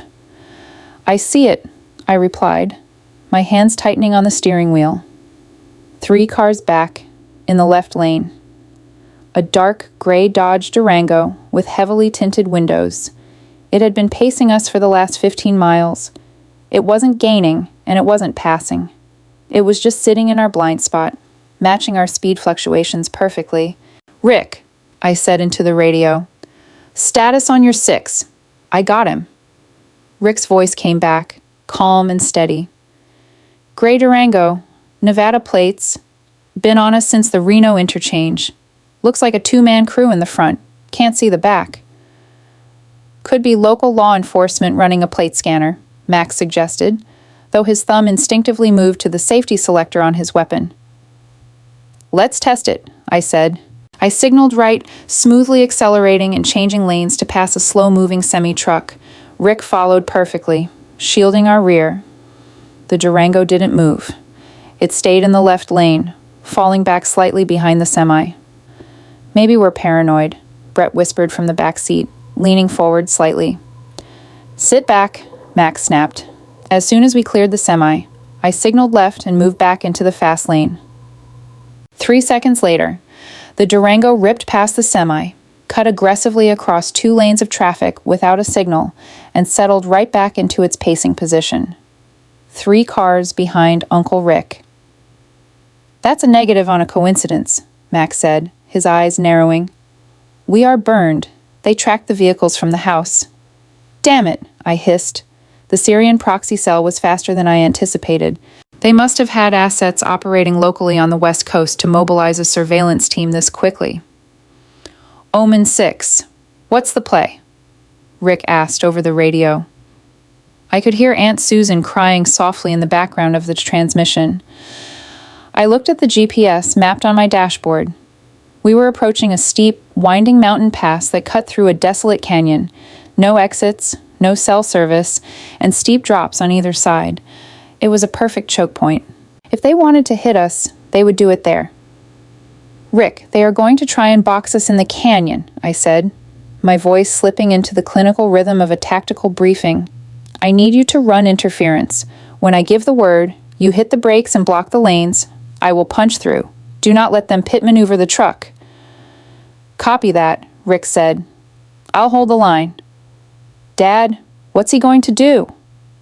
Brett panicked, grabbing my seat. "Keep your hands off the driver, son!"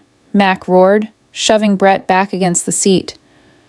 "Your father has survived more ambushes than you've had hot dinners. He knows what he's doing." We hit the incline of the canyon. The road narrowed to 2 lanes, flanked by jagged rock walls on the right and a guardrail overlooking a steep, rocky ravine on the left. In my mirror, the Durango suddenly surged forward.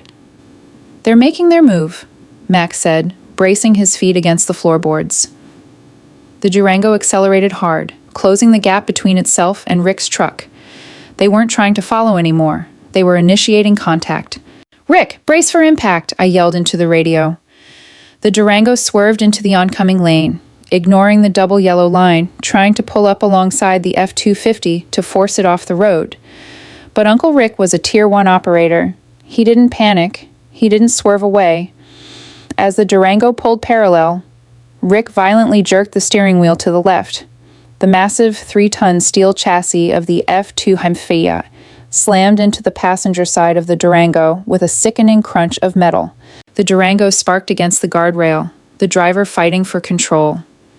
"Hit them again! Rick!" I commanded. Rick obliged.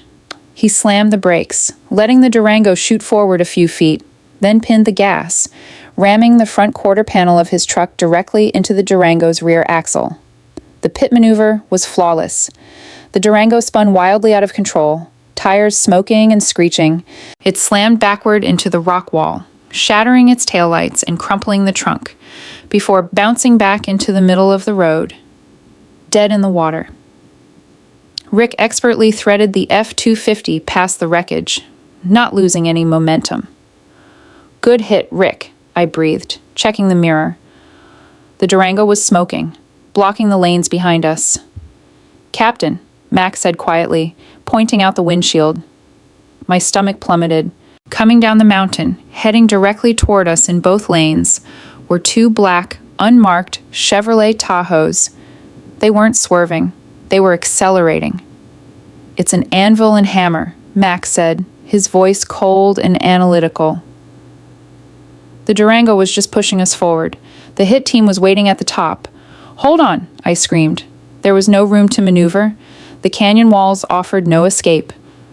"Mac, take the wheel," I yelled, letting go of the steering wheel and unbuckling my seatbelt. Mac didn't hesitate. He leaned over the center console, grabbing the steering wheel with his massive left hand, keeping the 4Runner steady at 70 miles per hour. I grabbed my Sig Sauer P320 from the tactical holster on my chest. I rolled down my driver's side window. The wind roared into the cabin, deafening and violent. "Brett, get on the floor and cover your head," Mac roared. Brett was already sobbing on the floor mats, curled into a fetal position. The 2 Tahoes were less than 100 yards away and closing fast. I could see the silhouettes of men in the front seats. I leaned my upper body out the window, fighting the intense drag of the wind, my cracked ribs screaming in agony as they pressed against the heavy steel of the doorframe. I locked my arms, acquiring a 2-handed grip on the pistol, putting the front sight post squarely on the windshield of the lead Tahoe. Breathe in, exhale, squeeze. I fired 3 rapid, suppressed shots. Even over the wind, I heard the distinctive spiderweb crack of ballistic glass. The rounds didn't penetrate. They were driving armored vehicles, but the sudden impact blinded the driver. The lead Tahoe swerved violently to the right, overcorrecting. It clipped the canyon wall, throwing sparks into the air, and careened back into the center of the road. The second Tahoe, trailing too closely, slammed the brakes to avoid rear-ending its partner. "Punch it, Mac!" I yelled, pulling myself back into the cabin. Mac slammed his foot onto the accelerator pedal over the center console. The 4Runner roared, surging forward. We shot the gap between the 2 staggered, smoking Tahoes, missing their bumpers by mere inches. I looked back. Uncle Rick's heavy truck barreled right through the opening behind us, clipping the mirror off one of the Tahoes but maintaining his speed. We crested the mountain pass and began the steep descent down the other side, leaving the ambush behind us. I collapsed back into my seat, gasping for air, the adrenaline beginning to crash. My ribs felt like they were on fire. Mac smoothly handed control of the steering wheel back to me. He checked his side mirror, then looked over at me. "Nice shooting, Captain," he said calmly, as if we had just finished a round of golf. I looked in the rear-view mirror. Brett was slowly pulling himself up from the floorboards. His face was a mask of pure, unadulterated shock. He looked at the pistol in my hand, then out the window at the desolate canyon we had just survived. He finally understood. This wasn't a spreadsheet. This wasn't a boardroom negotiation. This was my reality. And for the next 48 hours, it was his, too. The Nevada desert blurred past the reinforced windows of the Forerunner, a featureless ocean of sagebrush and cracked earth. Inside the cabin, the only sounds were the heavy hum of the engine and Brett's ragged, uneven breathing from the back seat. We had put 50 miles between us and the canyon ambush. I checked the rearview mirror obsessively. Uncle Rick's F-250 was still tucked firmly in my wake, its front grille smashed and one headlight dangling by a wire, but the engine was holding. "We need to ditch the vehicles," Mac stated, breaking the silence. He was tapping away on a heavily encrypted GPS tablet, his thick fingers moving with surprising dexterity. "They ran a pit maneuver and a block. That means they had eyes on us long enough to run the plates and cross-reference the chassis profiles. They'll have highway patrol proxies and local spotters looking for a black Forerunner and a smashed Ford." "Agreed," I grunted, shifting my weight to relieve the searing pressure on my cracked ribs. The adrenaline from the shootout was leaching out of my bloodstream, leaving behind a cold, shivering exhaustion. "Where's our transition point?" "I have a friend with a salvage yard outside of Elko," Mac replied, tapping a coordinate on his screen. "Old Marine Corps buddy. Off the books. We leave the trucks in a shipping container, swap to clean, analog vehicles, no onboard computers, no GPS tracking, no satellite radio, just steel and carburetors." "Give me the heading," I said. 30 minutes later, we rolled into a sprawling, rust-choked graveyard of twisted metal and stacked shipping containers. The Nevada sun beat down mercilessly, creating a shimmering heat haze over the rusted car chassis. A heavy steel gate rolled open as we approached, operated by a man with a prosthetic leg and a shotgun slung casually over his shoulder. He gave Mac a brief, silent nod as we drove past. We pulled into a cavernous, corrugated metal warehouse at the back of the property. I killed the engine, and the sudden silence felt heavier than the gunfire. "Everyone out! Grab your bags! Move!" Uncle Rick barked, stepping out of his battered F-250. I opened my door, swinging my legs out, and stood up. The world tilted slightly on its axis. A sharp, white-hot lance of pain shot through my left side, and my vision swam with dark spots. I stumbled, grabbing the door frame to stay upright. "Sarah!" My mother's voice pierced the ringing in my ears. She ran over from the truck, her face pale, and threw her arms around me to stabilize my weight. I leaned into her, gritting my teeth. "I'm okay, Mom." I managed to lie, my voice strained. "Just moved too fast." Max stepped around the front of the SUV, his eyes locking onto my left side. He didn't offer sympathy. He offered a tactical assessment. "You're bleeding, Captain?" Mac observed flatly. I looked down. A dark, wet stain was blossoming through the heavy gray cotton of my hoodie, right over the bandages on my ribs. The violent maneuvering and leaning out the window to return fire had torn the wound open. Aunt Susan gasped, covering her mouth in horror. Brett, who had finally crawled out of the back seat, stared at the blood with wide, uncomprehending eyes. He looked sick. "It's surface laceration from the fragmentation," I said, waving it off and standing up straighter through sheer willpower. "It looks worse than it is. We don't have time to play doctor." "Diane, there's a trauma kit in the green duffel," Mac ordered, tossing a heavy bag onto the hood of the car. Patch her up. We have 5 minutes before we roll out. My mother didn't hesitate. The superficial suburbanite who worried about centerpieces and neighborhood gossip was gone. In her place was a terrified but fiercely determined mother trying to keep her daughter alive. She unzipped the bag, pulling out sterile gauze, combat tape, and antiseptic wipes. "Take the sweatshirt off, Sarah," she commanded, her hands trembling only slightly. I unzipped the hoodie, exposing the blood-soaked bandages underneath, as my mother worked to cut away the old tape. Aunt Susan stood by the F-250, her arms crossed, shaking her head in frantic denial.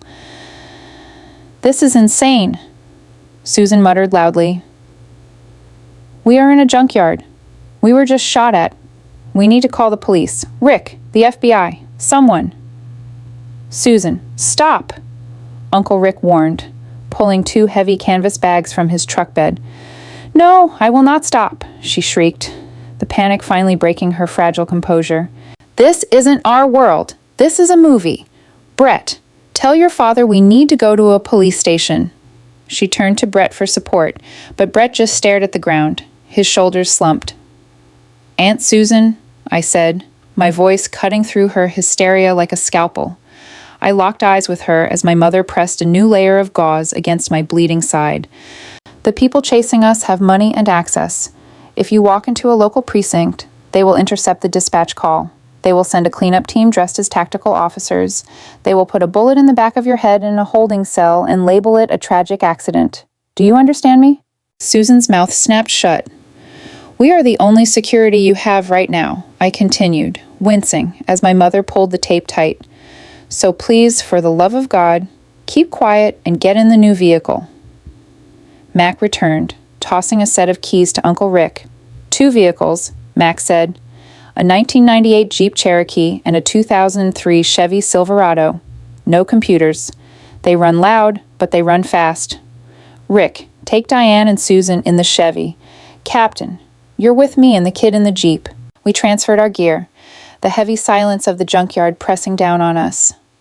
I climbed into the passenger seat of the dark green Jeep, my side throbbing with a dull, rhythmic ache. Mac took the wheel.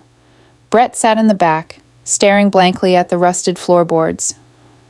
As we pulled out of the salvage yard and turned onto a desolate 2-lane highway heading north toward the Wyoming border, I pulled my encrypted satellite phone from my vest. "What are you doing?" Mac asked, his eyes on the road. "Checking the digital perimeter," I said, turning the device on. I bypassed the standard operating channels and accessed a passive monitoring frequency. I typed in the alphanumeric designation of the Syrian proxy cell I had hit in Djibouti. The screen immediately populated with heavily encrypted chatter. It was a digital hornet's nest. I couldn't read the exact messages. They were changing ciphers every 60 seconds, but I could read the metadata. "They aren't scrambling blindly," I said, a cold knot forming in my stomach. "The traffic volume is too focused. They are moving with a directional heading. They have a vector?" Mac frowned. "How?" "We dumped the cars. We are completely analog." "I don't know," I murmured, my eyes scanning the data strings. "But they are still hunting, and they are headed north." We crossed the border into Wyoming just as the sun began to dip behind the jagged, snow-capped peaks of the Wind River Range. The temperature plummeted, a stark contrast to the boiling Nevada desert. Mac's property was located at the end of a winding, unpaved logging road that hadn't seen a state maintenance truck in 2 decades. We drove for miles through dense, towering pine forests, the canopy so thick it choked out the remaining daylight. When we finally reached the compound, I understood why Mac chose it. It wasn't a cabin.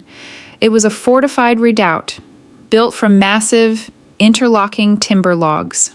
The structure sat on a raised concrete foundation overlooking a steep ravine. There was only one road in and one road out.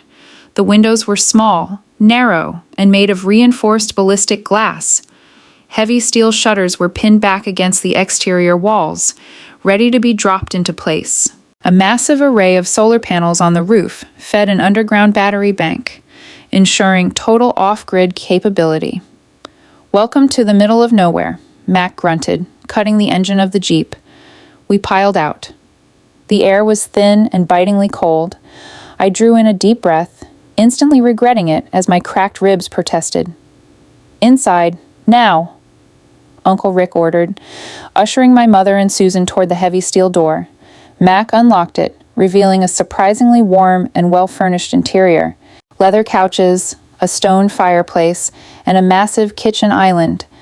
But the aesthetics were secondary to the tactical layout. Every room had a clear line of sight to an exit. "Lock the deadbolts," Mac instructed Uncle Rick.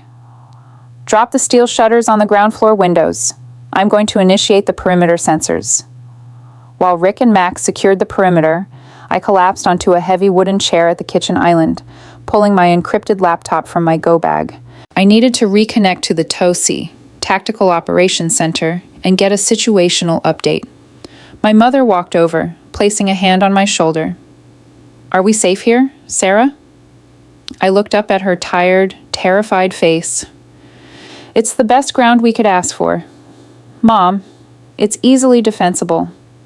Mac and Rick are professionals. We just need to hold out for 36 hours until Colonel Miller can deploy a sterile exfil team to pull us out." 36 hours, she repeated, a hollow ring to her voice. "Hey," I said gently, covering her hand with mine. "We're going to be okay." A loud, metallic clang echoed through the cabin as Rick dropped the last heavy shutter over the living room window. The cabin was instantly plunged into twilight, illuminated only by the warm yellow glow of the solar-powered tactical lights on the ceiling.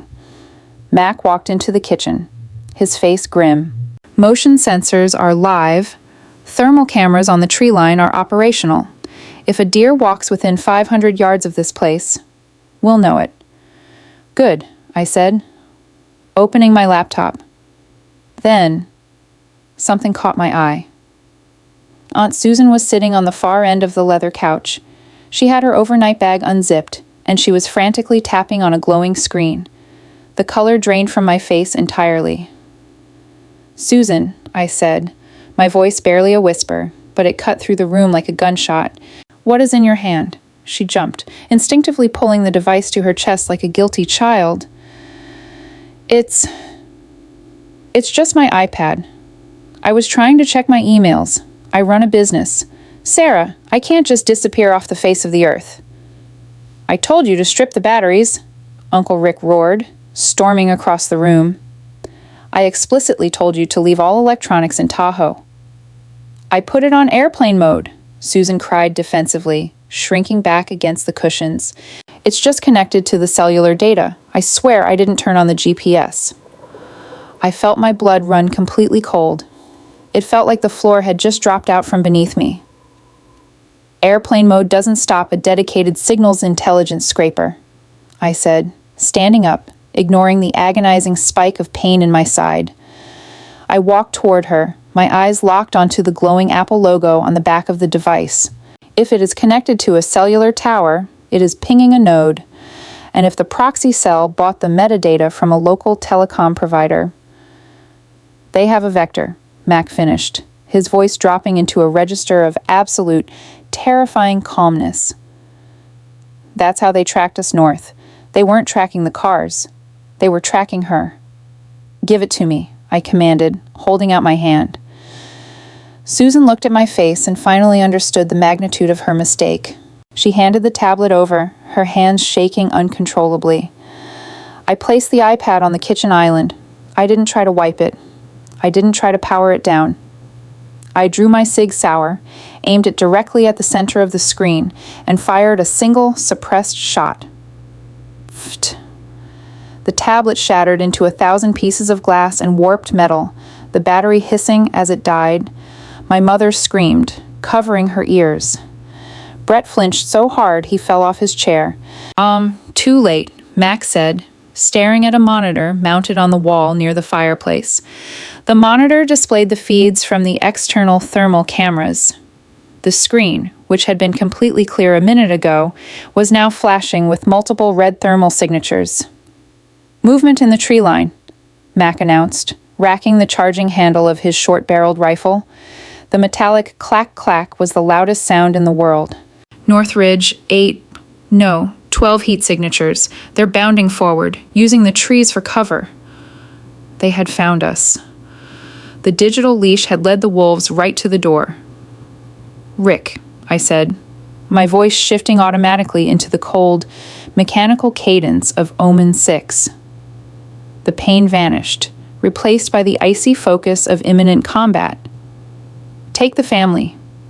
Get them into the root cellar under the floorboards. Do not let them make a sound." "You got it, Captain," Rick said, drawing a heavy .45 caliber pistol from his hip. "Come on, Diane, Susan, move!" "Wait!" Brett suddenly yelled, scrambling to his feet.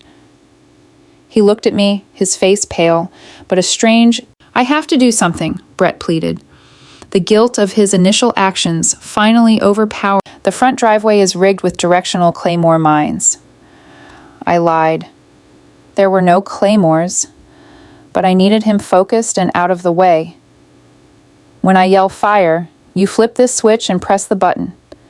Do not press it before I tell you. Do you understand?" He gripped the remote like it was a holy relic. "I understand. Wait for the signal." "Get in the cellar," I ordered. He didn't argue.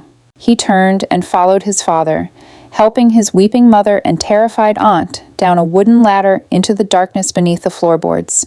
Rick pulled the heavy rug back over the trapdoor, leaving just me and Mac in the fortified living room. "Claymores?" Mac asked, raising an eyebrow. "Keeps his hands busy so he doesn't panic and scream," I replied, checking my spare magazines. "Smart." The cabin was silent save for the howling of the Wyoming wind outside. Then, the first heavy, suppressed thud hit the front steel door. The attack didn't start with a scream or a hail of blind gunfire. It started with the cold, calculating precision of a professional hit squad. Thud, thud. 2 suppressed rounds slammed into the reinforced ballistic glass of the single exposed window facing the porch, spiderwebbing the pane, but failing to penetrate. They were testing our defenses, checking for weak points. "Thermal shows 3 on the front porch, 2 wrapping around to the eastern flank," Mac whispered. His eye pressed against the optic of his rifle, aiming through a narrow firing slit in the heavy wooden door. "The rest are holding the tree line to provide covering fire." "They have night vision," I noted, watching the feed on the monitor. "They're moving too fluidly in the dark." "So do we," Mac growled. He reached up and flipped a heavy breaker switch on the wall. Instantly, the interior tactical lights died. The cabin was plunged into absolute, suffocating darkness. I pulled my panoramic night vision goggles down from my helmet, hitting the power button. The world swam into a crisp, green-hued relief. Beside me, Mac did the same. We were no longer fighting blind. We were fighting on our terms. "I'll take the front door and the eastern flank," Mac said quietly, his rifle leveled at the door. "Captain, you hold the rear hallway and the kitchen windows. If they breach, we fall back to the cellar choke point." "Copy," I breathed, moving silently across the hardwood floor toward the back of the house. Every step was a calculated risk. The pain in my ribs was a dull roar, but I pushed it down into a dark box in my mind, locking it away. My combat breathing took over, in through the nose, out through the mouth. I reached the kitchen. The steel shutters were drawn, but there were 2-inch firing slits cut into the metal at chest height. I pressed my back against the wall, leveling my Sig Sauer at the gap. Silence. The heavy, oppressive silence of the deep woods. Then, I heard it, the faint, metallic scrape of a boot on the rear wooden deck. They had bypassed the thermal sensors on the back ridge. They had sent a team up the cliff face. 1, 2, 3 sets of footsteps. I held my breath. A shadow eclipsed the firing slit. Someone was looking through, trying to spot movement in the pitch-black kitchen. I didn't hesitate. I didn't issue a warning. I pushed the barrel of my suppressed pistol directly through the slit, placing it inches from the shadow's chest, and pulled the trigger twice. Pfft. Pfft. A heavy, wet grunt echoed from the deck, followed by the sound of a body collapsing onto the wooden planks. "Contact rear," I called out, my voice tight. Hell broke loose. The element on the back deck, realizing they had lost the element of surprise, opened fire. A torrent of suppressed automatic fire raked across the back of the cabin. The heavy timber absorbed most of it, but several rounds found the firing slits, snapping through the kitchen and burying themselves into the drywall with violent cracks. I dropped to a crouch, wood splinters raining down on my helmet. Simultaneously, a massive explosion rocked the front of the house. They had brought breaching charges. "Front door is holding, but the frame is buckling," Mac roared over the ringing in our ears, unleashing a sustained burst of return fire through the door slit. "They're trying to swarm the porch." I crawled across the kitchen floor, glass and debris crunching under my boots. I needed an angle on the back deck. I reached the corner of the heavy oak island and peeked around. The back door was a heavy steel security door, but it was glowing with a hash, white light, thermite. They were burning through the locking mechanism.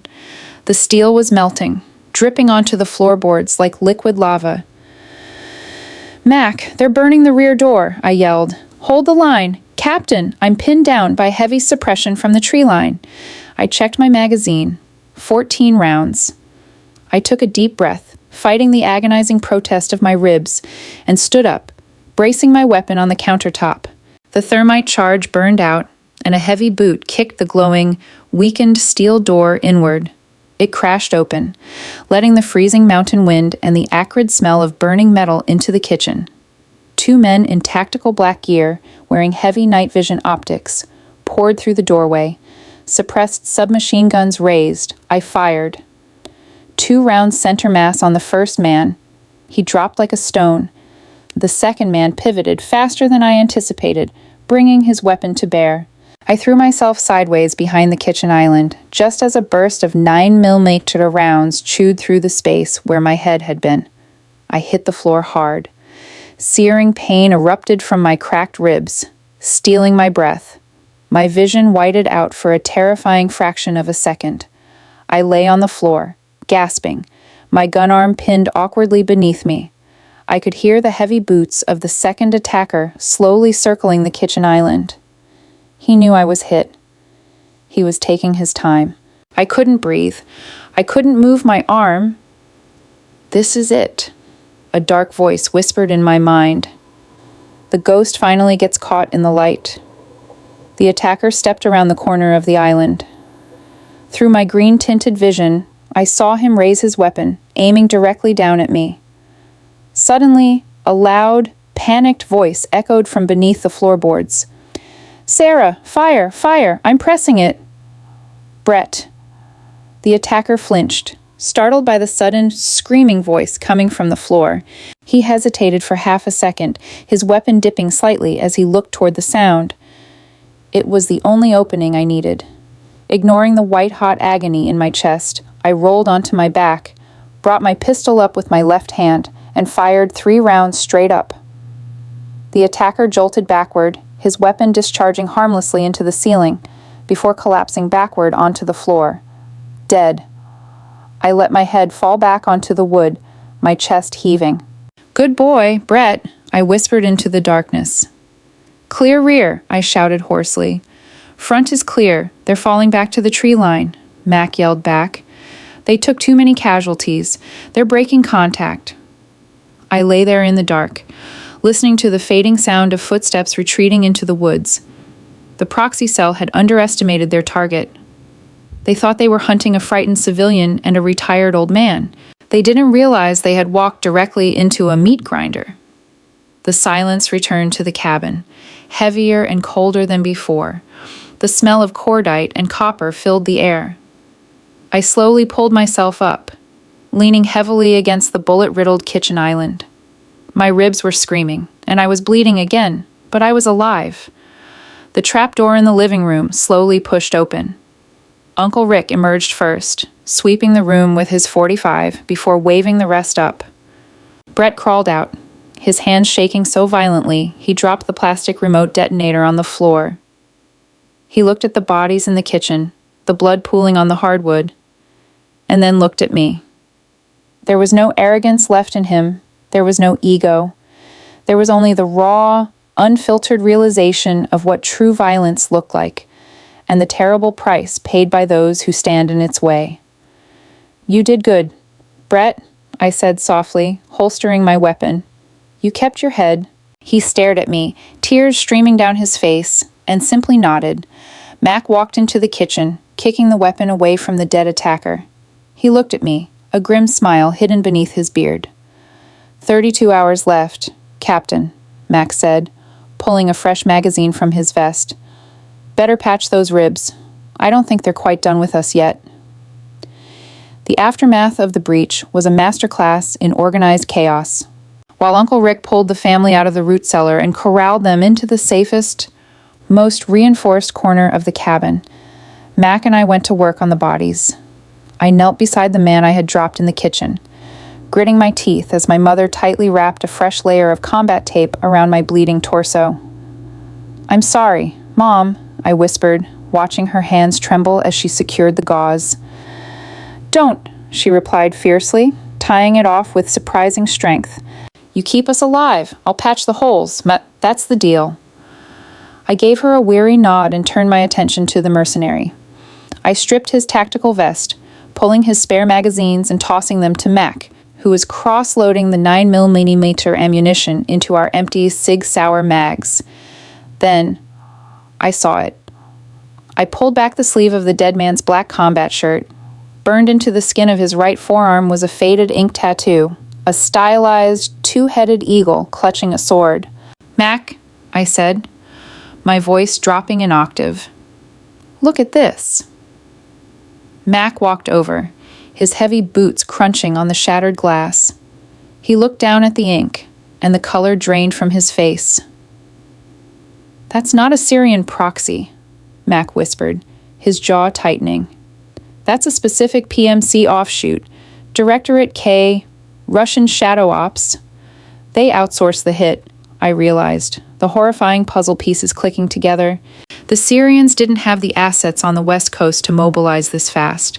They paid a Russian wet-work team operating domestically to wipe the board. "Which means they aren't going to just lick their wounds and go home," Uncle Rick said, stepping into the kitchen, his .45 lowered, but ready. "If it's a Directorate K contract, they get paid on confirmation of the kill. They'll throw everything they have at us until the job is done." As if on cue, the dead man's tactical radio, clipped to his shoulder harness, crackled to life. A harsh voice spoke in rapid, encrypted Russian. I didn't speak fluent Russian, but my time in the activity required me to know the tactical brevity codes.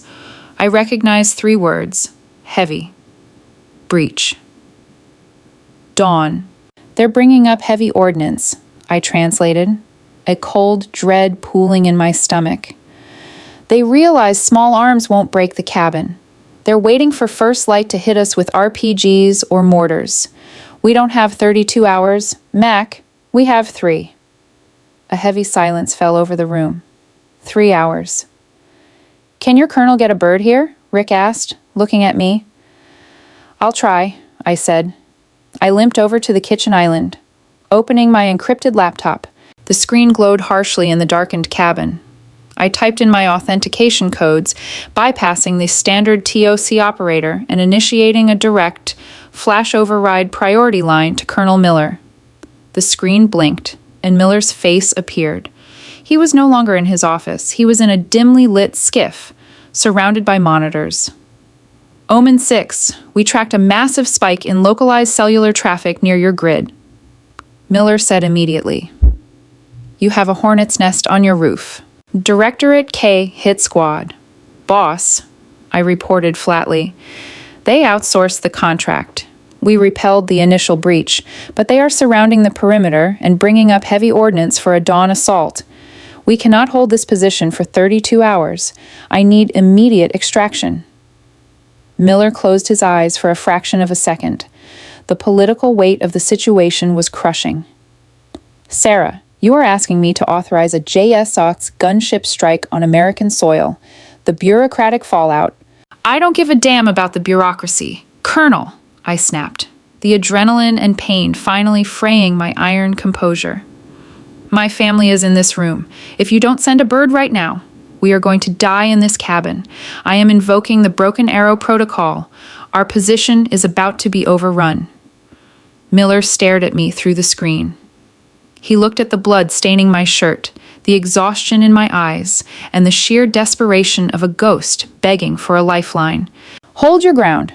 Omen-Six, Miller said, his voice turning to steel. I have a quick reaction force at a black site in Utah. It's a 90-minute flight. I'm spinning up the Night Stalkers. 90 minutes, I repeated. We'll be here. Boss, Omen-Six. Going dark. I shut the laptop. 90 minutes, I told the room. Mac racked the charging handle of his rifle. Then we make them pay for every inch of ground for the next hour and a half. For the first 80 minutes, the cabin became an armed camp. Brett, completely devoid of his former arrogance, proved himself useful.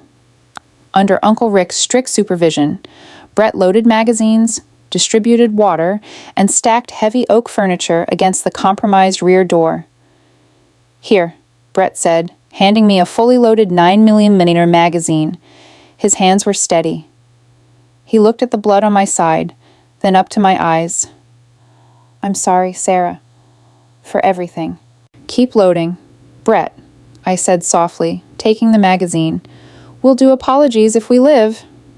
At exactly 05:15 hours, the first light of dawn began to bleed over the Wyoming mountains, painting the sky in pale shades of gray and violet. And from the tree line, the distinctive, terrifying thwomp of a mortar tube echoed through the canyon. Incoming! Get down! Mac roared. The first mortar shell slammed into the reinforced roof of the cabin. The detonation was deafening, a concussive wave of kinetic force that shook the entire structure. Dust and splinters rained down from the timber ceiling. Aunt Susan screamed, burying her face in Uncle Rick's chest. The roof will hold for 3 or 4 more hits, but not a sustained barrage, Rick yelled over the ringing in our ears. We have to suppress that mortar team. I've got it, Mac yelled, moving to the shattered front window. He raised his rifle, aiming through his optic at the distant tree line, searching for the muzzle flash. Thwomp. A second shell hit the earth just outside the front porch, blowing a massive crater in the dirt and sending a shower of rocks clattering against the steel shutters. Suddenly, the tree line erupted in a hail of automatic gunfire. The Directorate K mercenaries were bounding forward, using the mortar fire as cover to close the distance. Sparks flew across the interior of the cabin as heavy caliber rounds chewed through the timber. I crawled to the kitchen firing slit, raising my Sig Sauer. I picked out a shadow moving between the pines and fired twice. The shadow dropped, but there were too many. They were swarming the property line. We are Winchester on rifle ammo, Mac yelled, dropping an empty magazine onto the floor and drawing his sidearm. Pistols only. We were out of time. We were out of bullets. Rick, get them back in the cellar, I commanded, firing my last 3 rounds at an attacker sprinting toward the porch. It's over, Sarah, Rick said grimly, standing over his family with his .45 raised, ready to make a final stand. I dropped my empty pistol. I looked at my mother, who was looking back at me with a terrifying, absolute acceptance. I looked at Brett, who was gripping a heavy kitchen knife, his jaw set. Thwomp. A third mortar fired, but it never hit the cabin. Before the shell could reach the apex of its trajectory, a sound tore through the canyon that I will never, ever forget. It was the deep, rhythmic, mechanical roar of heavy rotor blades chopping through the thin mountain air. Suddenly, a massive, matte black MH-60 Black Hawk helicopter crested the ridge, banking hard over the cabin. It bore no tail numbers, no identifying insignia. It was the 160th Special Operations Aviation Regiment, the Night Stalkers. The Directorate K mercenaries looked up in absolute horror. "Get down!" I screamed. The door gunner on the Black Hawk opened fire, the M134 minigun, capable of firing 3,000 rounds a minute, unleashed literal beams of tracer fire into the tree line. The sound wasn't a series of gunshots. It was a continuous, deafening roar, like the sky itself was tearing in half. The tree line disintegrated. Pine trees were chopped to splinters. The mortar position was vaporized in a cloud of dust and high explosive impact. A second Black Hawk swooped in from the east, deploying a fast-rope team of Tier 1 operators into the clearing. They hit the ground moving, heavily armed and moving with the terrifying synchronization of an apex predator pack. The firefight outside lasted exactly 45 seconds. Then, total silence returned to the canyon, broken only by the steady thumping of the helicopter rotors hovering above. A heavy knock rattled the remaining timber of the front door. "Omen-Six," a muffled, synthesized voice called out from the porch. "This is Vanguard Actual. Open the door. Captain, your Uber is here." I let out a breath I felt like I had been holding for 3 days. My legs finally gave out, and I slumped against the kitchen island, clutching my bleeding ribs. Mac walked over, threw the deadbolts, and kicked the ruined door open. A towering operator in full tactical gear, wearing panoramic night vision and a balaclava, stepped into the cabin. He looked at Mac, then at Rick, and finally at me. "Miller sends his regards. Captain," Vanguard Actual said. "We have a sterile bird waiting to dust you and the package off to a secure facility." Uncle Rick helped my mother to her feet. Aunt Susan was completely catatonic, staring at the operators in silent shock. Brett walked over to me. He didn't say a word. He just extended his hand. I looked at it. I reached out and let him help me to my feet. He wrapped his arm around my uninjured side, supporting my weight as we walked out onto the ruined porch. The Wyoming sunrise was cresting the mountains, bathing the destruction in a brilliant, golden light. As we boarded the Black Hawk, leaving the shattered cabin and the bodies behind, I looked back at my family. They would never look at me the same way again. The illusion of the boring logistics clerk was dead, buried under a mountain of brass casings and Russian mercenaries.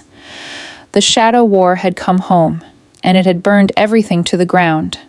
But as the helicopter banked into the sky, pulling us away from the carnage, I knew one thing for certain. I was no longer fighting alone. When the veil drops, there's no putting it back up. Sarah risked everything to protect her family, proving that true warriors don't boast. They act when the world goes dark. If this explosive journey of betrayal, survival, and ultimate redemption got your adrenaline pumping, show your support. Like this video to honor the silent professionals keeping us safe. Share it with someone who loves a story where the arrogant finally get humbled. And hit subscribe so you never miss another intense tactical drama. Drop a comment below. What would your covert call sign be? And how would you have handled Brett?